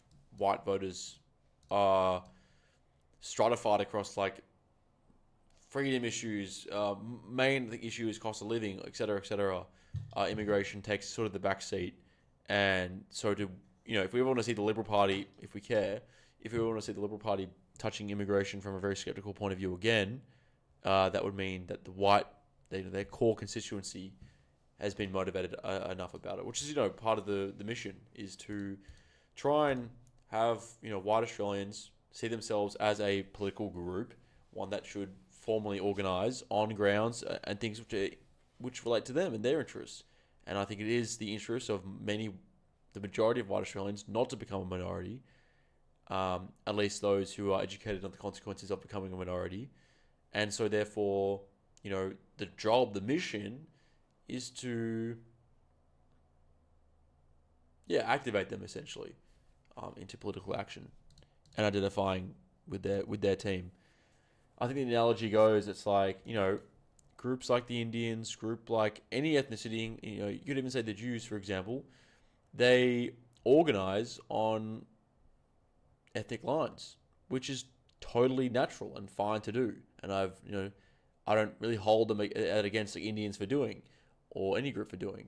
I just wish my group, A, wasn't chastised and pathologized by those other groups for exhibiting that exact same natural behavior, and 2, actually did it. And so the education is informing your own group, hey, it's actually okay to do, and B, it's necessary. For example, going back to that earlier question, if you don't want Australia to even have the possibility of becoming 100% Indian, no matter how much of an exaggeration that seems like, until you do so-and-so, that is a possibility that's left on the table. All these groups are tribed up. Like, why do you think, like, China is a block here, India, wherever it is, blocks up? Yeah, like, I don't think any of that is not reasonable to say, especially in the current political zeitgeist.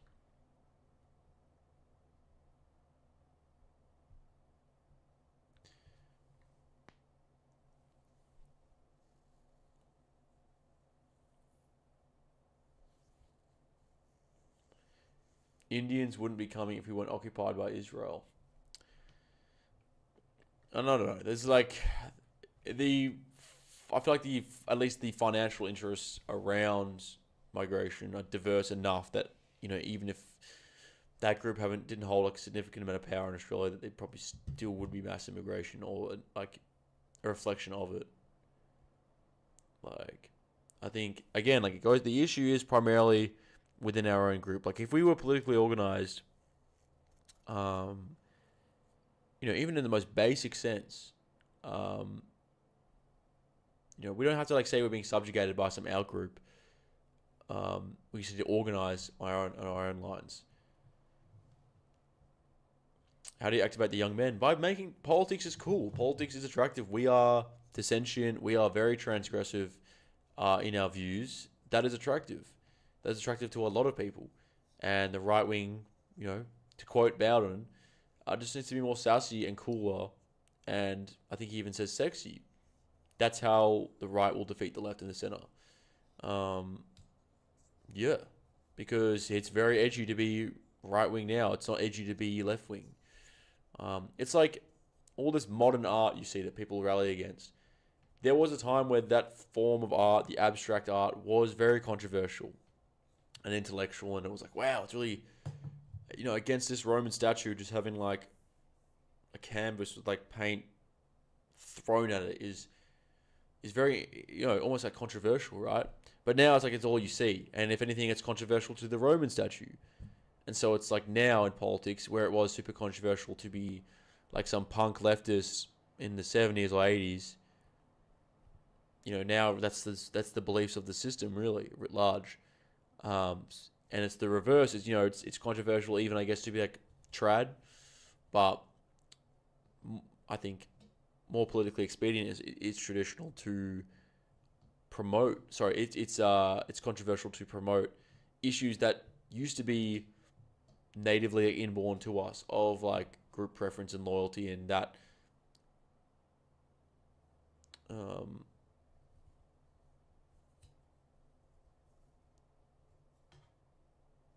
I can't, bro. This birth rates are for sure a key issue. I saw like a percent in the chat, and I locked my eyes, looked straight onto it. Birth rates are for sure a key issue. Europeans don't have enough kids anymore and are declining in the world's population, less than 20% now. Well, they're actually like less than 7%, and Northwest Europeans, like the Brits, are like tiny percent of that. But the thing is, I don't think we think birth rates are as much an issue as we make them out to be, because right now there are like more white people, there are more Europeans alive today, there are more like English people alive today than there ever have been, ever in history. Like, this is the peak, you might say, of our population ever. There's more of us now than there ever has been. The issue isn't the fact that like our birth rates are declining. I think it's natural for populations to like expand and then contract. That happens, especially when there are like third-party forces acting on that. For example, the Industrial Revolution. For example, the invention of various wheat germs and cures to them have exploded the world's population. So there are more white people alive now today than there ever have been, including Northwest Europeans. And so, yes, it's natural to expand and contract your population. And our birth rates are declining because actually we can't sustain the highest population we've ever had in history. I don't think it's normal to think, or it isn't. It should be our expectation that population will forever exponentially expand. Because I guess like Malthusian theories or other things which would say that there are some resource limitations, that kind of got, the reason the birth rates are declining isn't because of like food restrictions. We might say it's because of like housing supply shortages and stuff. That's definitely a possibility. But in the West, they're declining because they exploded due to causes Mother Nature couldn't anticipate, and so now they're going to recede. And so the problem then isn't just that the population is receding, in a natural ebb and flow, but rather we're now having an influx of foreign nations at such a rapid rate, it's displacing what's left of us. Because again, there's more English people alive now than there ever have been. But you wouldn't think that when you're walking around England. When you walk around England, you might think there's like none left. Especially in some areas, you might think they've gone extinct. And that isn't a birth rate issue. That's an issue of bringing the non-English in. And so I think any focus on birth rates for now is kind of not a distraction, but possibly a red herring. Because if you argue for some reason we need a forever increasing population, you're not going to get that through nativist birth policies. Like, nowhere has nativist policies worked. Even when they've been tried to extreme lengths, I think the only times you can say nativist policies or ideas work is with religion. Then, religious sects are the only ones, I think, really, certain ones, for example, the Amish, are the only ones surviving this birth rate declining trend because it's enshrined in their religion. But like state nativist policies of like subsidies and stuff don't really have much of an impact, we've noticed. And so if you get trapped into believing the birth rates is such a significant issue, it's worth, a significant amount of your time in politics, well, then you're actually giving an argument to the those who are pro-mass immigration, because that's kind of like fundamental to pro-mass immigration, is the belief that we need a growing population to support a growing economy or growing housing market or growing labor market and so on. And so we should be focusing, I think, a lot more energy on the immigration question. And yeah, you wouldn't realize that there's more English alive today than there ever has been, because if you drop someone from 1960s England into parts of London today, they might think they're not even in England. Your volume's very low. Can you get a better mic for your next stream? If I adjust, I will actually endeavor to fix that. Is it even coming from the correct mic? Could you imagine? Yeah, it is. Interesting. I think I can, if I turn the gain up, it might blow up everyone's speakers. You guys ready? Or maybe this is something I should test off stream. Test. That's not really doing anything, is it? Is it? I don't know.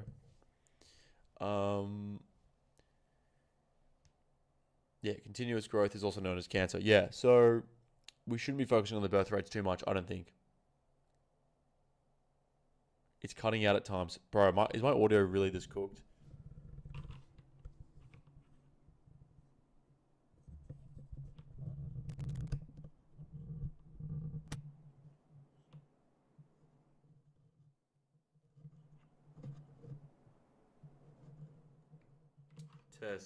Testing. Oh, it's even quieter. Oh, that would have been loud. Let me see. I should really be doing this like off stream, but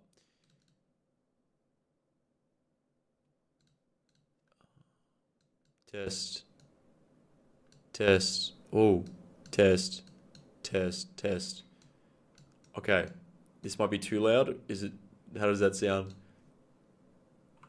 Okay, everyone's saying it's fine. Look, of course the musician comes in here and goes on about audio problems. Okay, I don't know if it's low or not. I'm gonna have to do some testing later. But at least I got the internet sorted. I don't know if last time I was hotspotting off my phone, so at least now there's like reception. Someone said loud.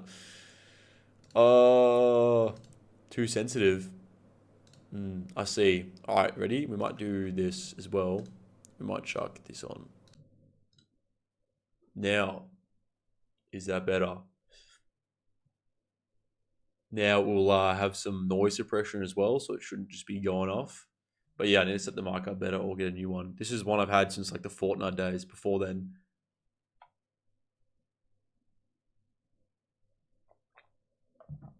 all right. I'm gonna see if we got any more super chats. I'm running out of things to talk about. But I'm just so keen for this weekend stream, bro. The IRL stream's gonna go crazy. Oz Kettles said, watched your American Renaissance appearance and have followed you on socials for a while. Any other plans to collaborate with any more prominent figures in the right-wing online space? Yes, I would like to. Yeah, I have plans. Yeah, I mean, I don't want to like spoil any of them, but I'll just say yeah.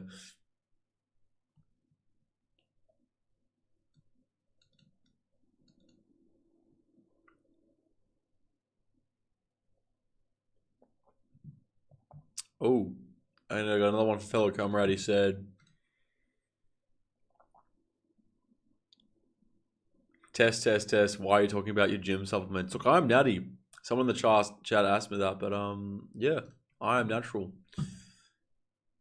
I have lost a lot of weight though recently. I've not been able to train. I've been traveling a lot. Plus, I moved into a new place. I have not had time to go to the gym. So I've shrunk considerably. But it's kind of weird. Like ever since I changed my diet to like a far higher carbohydrate, particularly refined carbohydrate diet, I've noticed like I don't atrophy strength as much. Like in the past, I used to take like 2 weeks off the gym, and it'd be so detrimental to my strength. But now with the high carb diet, I still lose obviously like the size because I guess like glycogen stores still decrease, but I don't lose like actual strength. If that makes sense.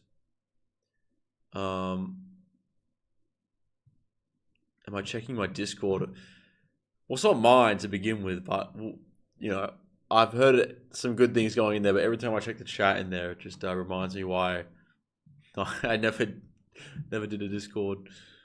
Let's see. Damn. Wow. Okay. The Discord has exploded. If you guys are interested in joining Australian Politics Discord, we started it because Discord is exempt from the social media ban, and also because I saw some interesting conversation going on in comment sections, and I've been approached before by people with Discord saying, why don't you promote this, blah blah blah. This one I decided to actually give some life to, because why don't you get the comments in a less temporary format and actually create some discourse. And so yeah, there's a Discord now. Damn, it got like significantly bigger. I think when I put it on my story, it had like 70 people in it. I don't know how many people are in it now, but it seems quite big. So yeah, it's like auspill.com/Discord. And there should be the Discord link in there. It's huge.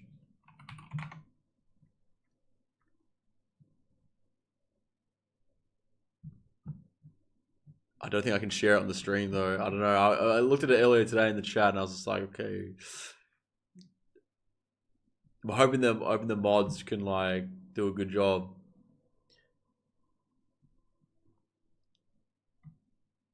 Progressive watch party, yo. There was actually a fake Auspill in there. Someone stole the Auspill like tag on Discord, and they're actually in their server as well, like rubbing it in. Brutal. The topic on the social media ban came up. Yeah, like I said on my first stream to some controversy that I actually think, well, I know that the majority of parents actually support it. Like, therefore, how much can you as an individual push back against it if you're not a parent, right? Like, it seems like the majority of parents, at least from some of the polling I'd seen, like supported it, right? En masse. Who are we to sort of then say, oh, it's really bad, we don't have kids. Of course, there are some parents who are against it, but as far as I can tell, people really like it. I think the administration of it will be very interesting to see. So far, it seems most social media companies, big tech, are using pretty rudimentary like algorithms to detect whether a user is 18 or 16 or above. If you don't know, Australia, as of last night, as of like 24 hours ago, said they have, what's it called? A social media ban. So anyone who's under 16 can't access like a range of social medias, excluding, so not banned is like Discord, Snapchat, Blue Sky,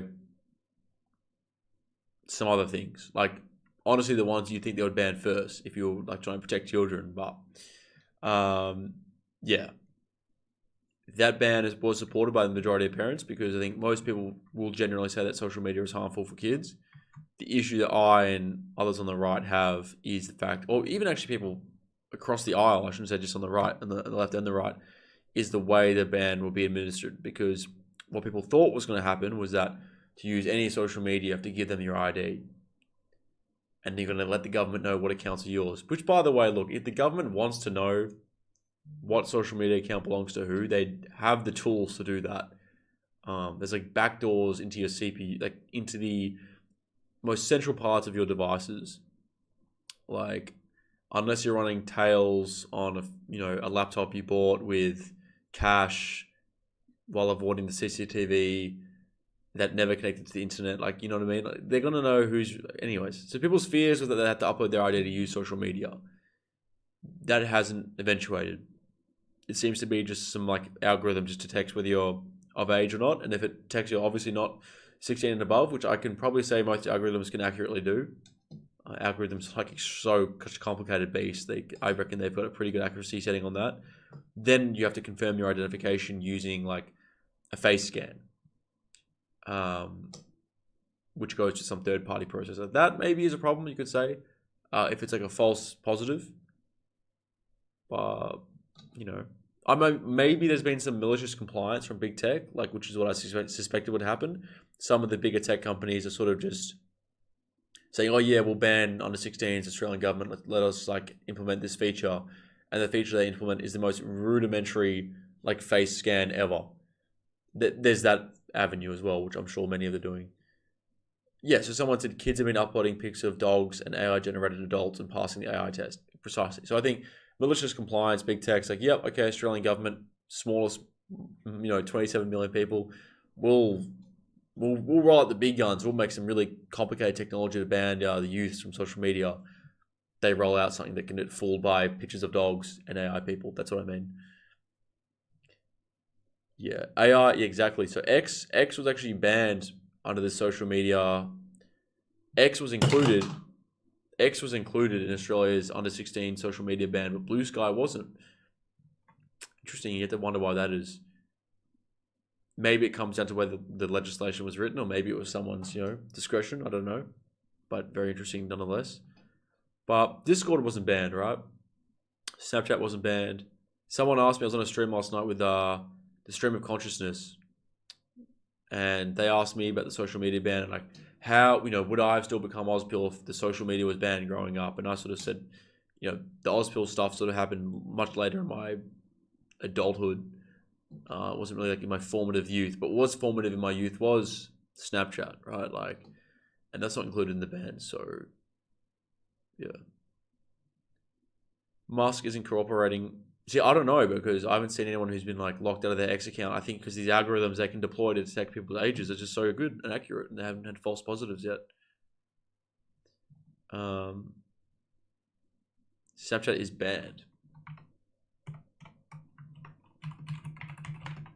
Is Snapchat included in the social media ban?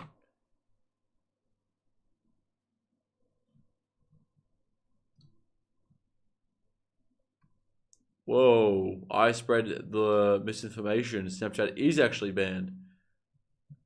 So is Reddit, X, YouTube, Threads, Instagram, Facebook. I am wrong.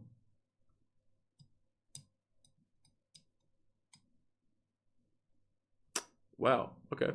Maybe it would have affected AUSPILL then. Very interesting.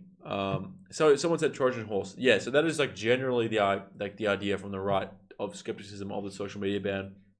Obviously, like I said, there's not much publicly you can do since the majority of parents support it in principle. Because even myself, I can see there are arguments for why children 16 and under shouldn't be on social media. But it is the argument that can be made against it, I think generally with broad-based support, even from those parents, is the way it's administered and what it could lead to. Because it's like counterterrorism and 9/11. Like 9/11 happened, and then under the auspices of stopping another 9/11, they rolled out a suite of laws that eventually were used against non-terrorists anyway. And that's how they sort of do it. They will use false pretenses that play into the proclivities of the population. For example, wanting to protect children is definitely something that the majority of, very few people are against. And so they'll say, oh, we're protecting children by banning them from social media. And we have study A, B, C, D to prove it's harmful to them. We'll ban them from it. Most people aren't upset against that, about that in principle. But, yeah, you basically you can only really protest it on the grounds that it's going to be enforced, or the mechanisms they create to enforce a social media ban or the legislation they use to protect it will be used probably negatively in the future. And there's a bunch of quotes regarding that, and from the libertarians in regards to you give the government some power here and they'll use it in ways you never thought it could be. Eventually, make Australia British again. Very powerful activist in Australia says, do you agree with embracing Australia's British heritage moving forward? Yeah. There's been a guy on X, I think his name is Anime Padian. He's like an anime profile picture, but he posts texts I haven't yet seen or would never really exposed to regarding Australian history and the British character of Australia. And it's really called into question, in my view, how much of an organic Australian identity ever really existed. Truly, because we like to say that the Union Jack is completely foreign to Australia, and that's Britain. but actually maybe this is all Britain as well. And that's like the argument proposed by people like Make Australia British Again and Anime Padine and others, is that actually this whole idea of an organic Australian identity is kind of forced. Australia is very young. It's like 100 and something years old. Like, you know, I don't really think in that time we may have been able to truly form an organic Australian identity. And the one which exists, or is at least embraced by this government, for example, is fake. I think there's probably a healthy middle ground where there wasn't like an Australian sense, but you know, even the troops who went from Australia to fight in World War II and won mainly fought under the Union Jack voluntarily, and the Australian flag, as we see it today, wasn't even really flown en masse in Australia until about the 60s when it was codified more into law. Prior to that, it was really just the Union Jack.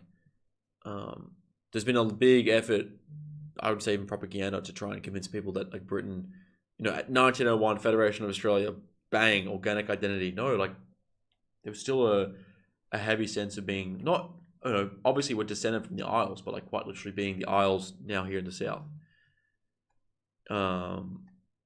Yeah. There is an organic Australian identity that's been developed and is being destroyed. Yeah, probably true. Like there probably is, again, there's probably some middle ground between that. It's just that like up until very recently, I was only exposed to the idea in nationalism that there is only the organic Australian identity. But, you know, really, if you take a serious look at Australian history and you move away from these texts, the interpretations of Australian history that are allowed or promoted by this government or in the curriculum promote the idea of an organic Australian identity, maybe to get away from just how British we are supposed to be in character. Because some people even reject, there is a notion that Australia is like more egalitarian than Britain, and we left behind all these old world distinctions of class and aristocracy. But then you kind of look at Australia as now, like did we? And you read Australian history and you're like, did we? There are a lot of historians you can't forget who are actually activists and are actively seeking to try and rewrite history, and there's much the case for Australia. Someone said, we are Britain. I mean, in many ways, yeah. And then another person says, no, we are Australian. And that's the thing. But is it like the Holy Trinity where it's like Australia is Britain?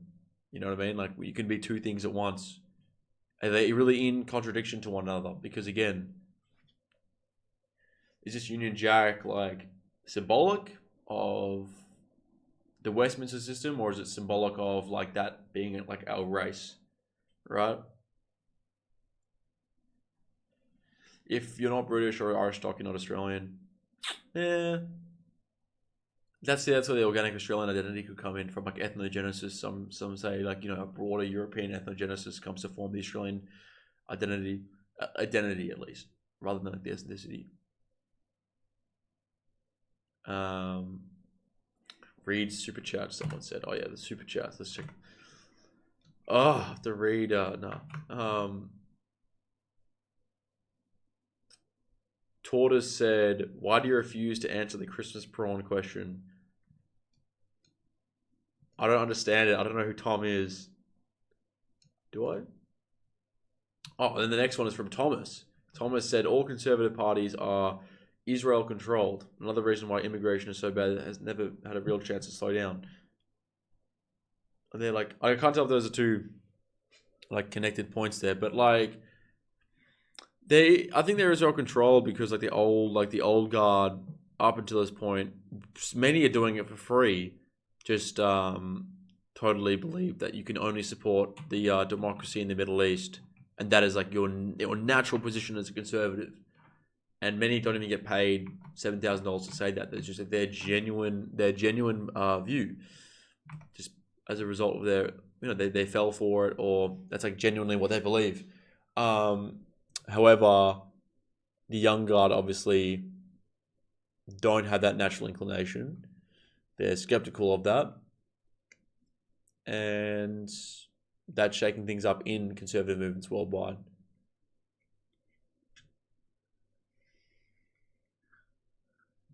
I should debate Joel Davis. I should debate him on the organic Australian identity versus what did I even say? The Britishness. I don't know what position he takes on that, but He takes a third option on that.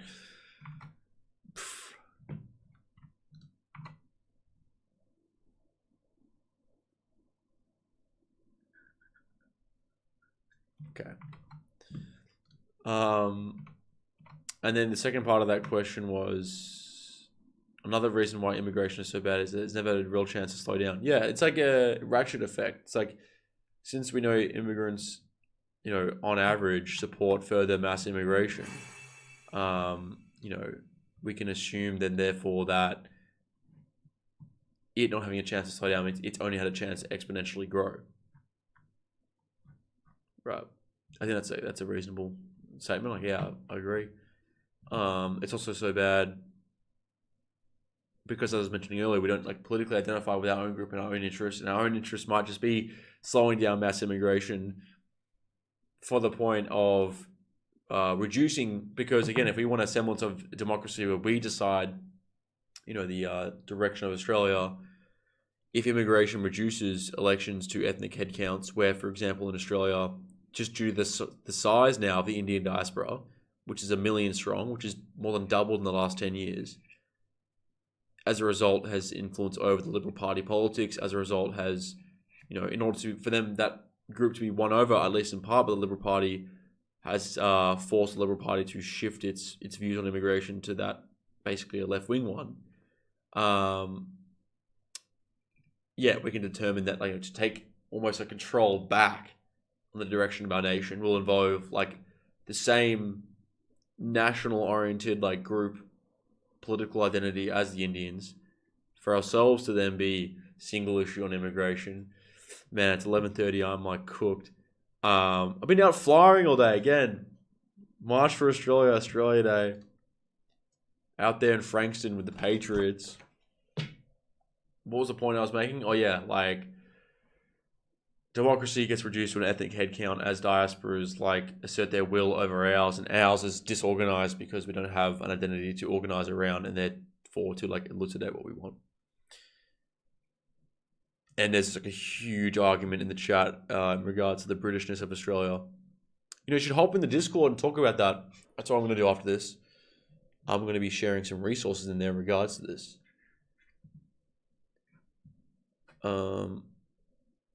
Yeah. How much do you think Arby would crash out over this pillow, by the way? Hermes. I found out the other day that like Hermes. Let me get this out of the way. Wait. How do I hide this?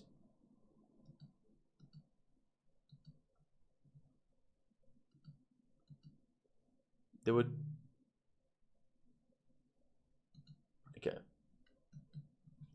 It's Avi Yemeni's nightmare is Hermes, I found out. Like, we thought Helly Hansen was HH. This is just like never ending.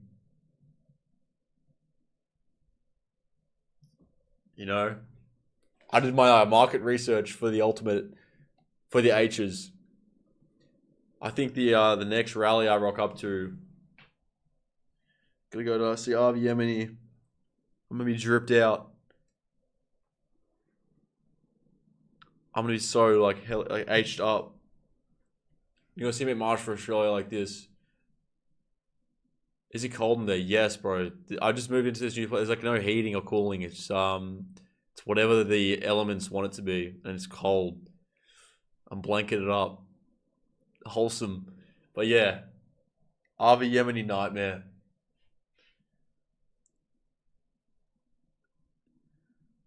Don't admit that you saw that clothing. Bro, I have to play into it now. Are you kidding? Like, people last time telling me like not to wear Helly Hansen anymore. You can't wear Helly Hansen. You can't do whatever. Like, of course I'm going to play into it now. It's hilarious. Like, are you kidding? I don't think I can ever appear in public again without wearing Helly Hansen. This is a defining moment. And it's actually a good brand too. Like, again, I used to wear it in like my youth for all sorts of sports. I actually was you know, at a boat sheds recently, like rowing boat sheds, and you know, they got Helly in there as well. Like, actually someone was complaining, I saw on Reddit, someone was complaining on Reddit that what do they say? They said, "Am I going to be targeted as like being right wing because?" And they said a photo of like all their running gear was Helly Hansen. So I can't live this down now. Like this is just, I think this is just unfortunately going to be like a permanent fixture to me, is like anything Helly Hansen or like with an H.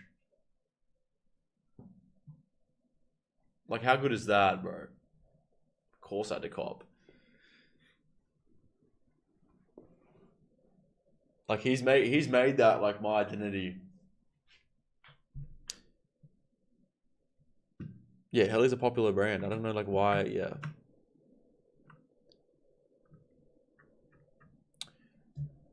All right. Well, I'm gonna hop in the Discord for a bit and debrief in there, and maybe get a debate going on the question of Australian organic identity versus the Britishness of Australia. But yeah, the next stream is this weekend, Saturday. I don't know what time, Friday or Saturday. I don't know what time. IRL stream. We're going to be going to one of the suburbs that we looked at today in that multicultural map.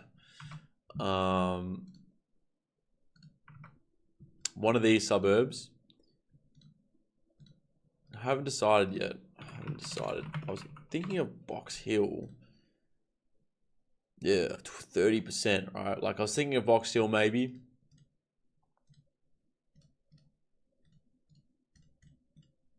And popping out there to do an IRL stream and maybe fly drop in the multiculturalness of Box Hill. And yeah, just showcase what where is it? Where did my Box Hill just go? And showcase what a 30% born in China suburb looks like with a born in Australia population of just 31%. So I'll be there, or maybe I could even be in Tarneet. I still have to decide. I'll do a poll on X or something, and we'll decide where to go. Because it could be 30% Indian or 30% Chinese. I have to decide. But that'll be my next stream, Friday or Saturday. Keep an eye out. This would be very entertaining.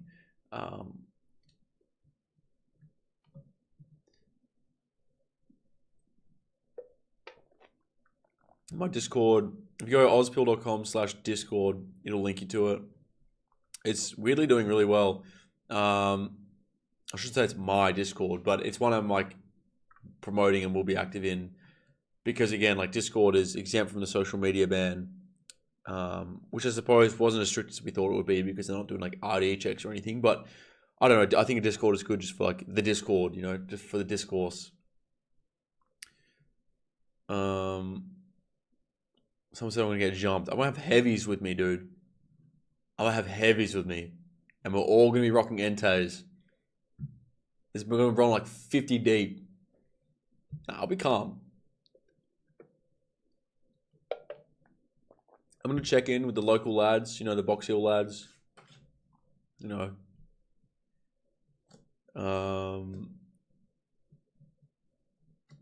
gotta get big again for optics. But then I have to go back to the gym. And I've just been so like, I've shrunk, man. But it's only been, what was I, last in Florida, then Boston, then here. Yeah. Should I just get jacked again for like no reason? For optics, actually, of course. No, I'm just like super lean at the moment.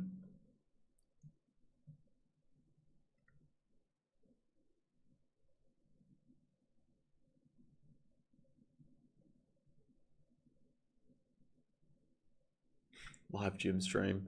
Yeah, maybe we're gonna get huge again. That subscription noise. I want to figure out where that subscription noise is coming from, because that just like bombs me every time.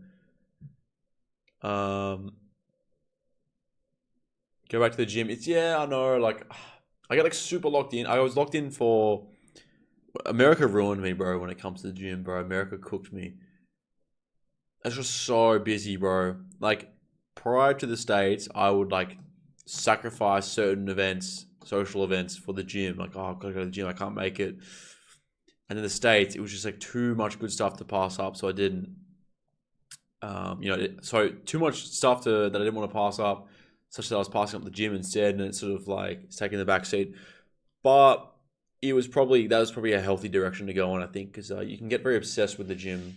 I think I was pretty obsessed for a long time with diet and gym. So it's been a good way for me to like recalibrate. Like with this, I had a very big hiatus from not only social media for a few months, but also the gym. It's been good to like refocus. Yeah. Stop saying American cook you and just go to do 1 hour bodybuilding. All right, fine. I'll go to I might even go tonight. Damn, I'm just getting like destroyed for not going to the gym. I'm sorry.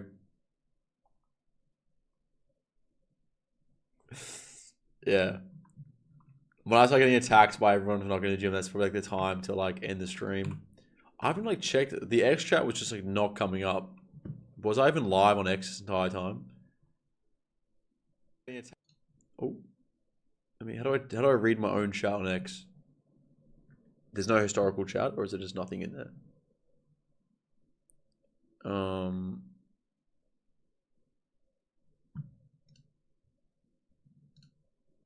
Literally us. Okay, us all the chat. Yeah. All right. Good night, Patriots. Next time you see me, we'll be in Box Hill.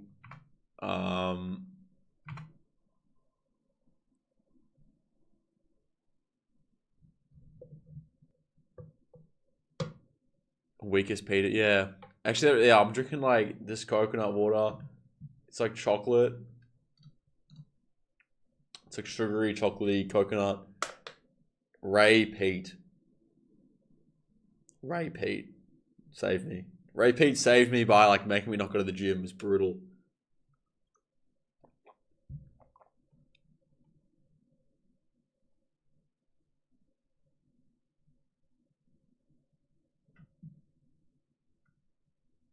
Way past my bedtime. Yeah, look. The next stream will be earlier in the day when I'm in Box Hill or Tarnate or Dandenong or Alert or wherever I am. Or Lakemba. I do have, interestingly enough, I did reach out to some people, or they reached out to me from Western Sydney, some heavies. Because if I was going to go to Lakemba or whatever, it'd probably be smart to check in with them first. Imagine I did an IRL stream with like 1-4 or something. Whoa. Yeah. I feel like it'd be a bad idea just to roll in there without like permission. No, I don't want to say without permission. That's how it is now. Like these suburbs are like, especially those in Western Sydney, can get so dangerous. Like it's a good idea to check in and they'd roll around with you. Yeah. Come to the Shire. Got to Vaucluse. Yeah, I shouldn't be. Why am I going to like Canberra? I should be going to like Roseback. What's it called? Rose. Whatever. Double Bay.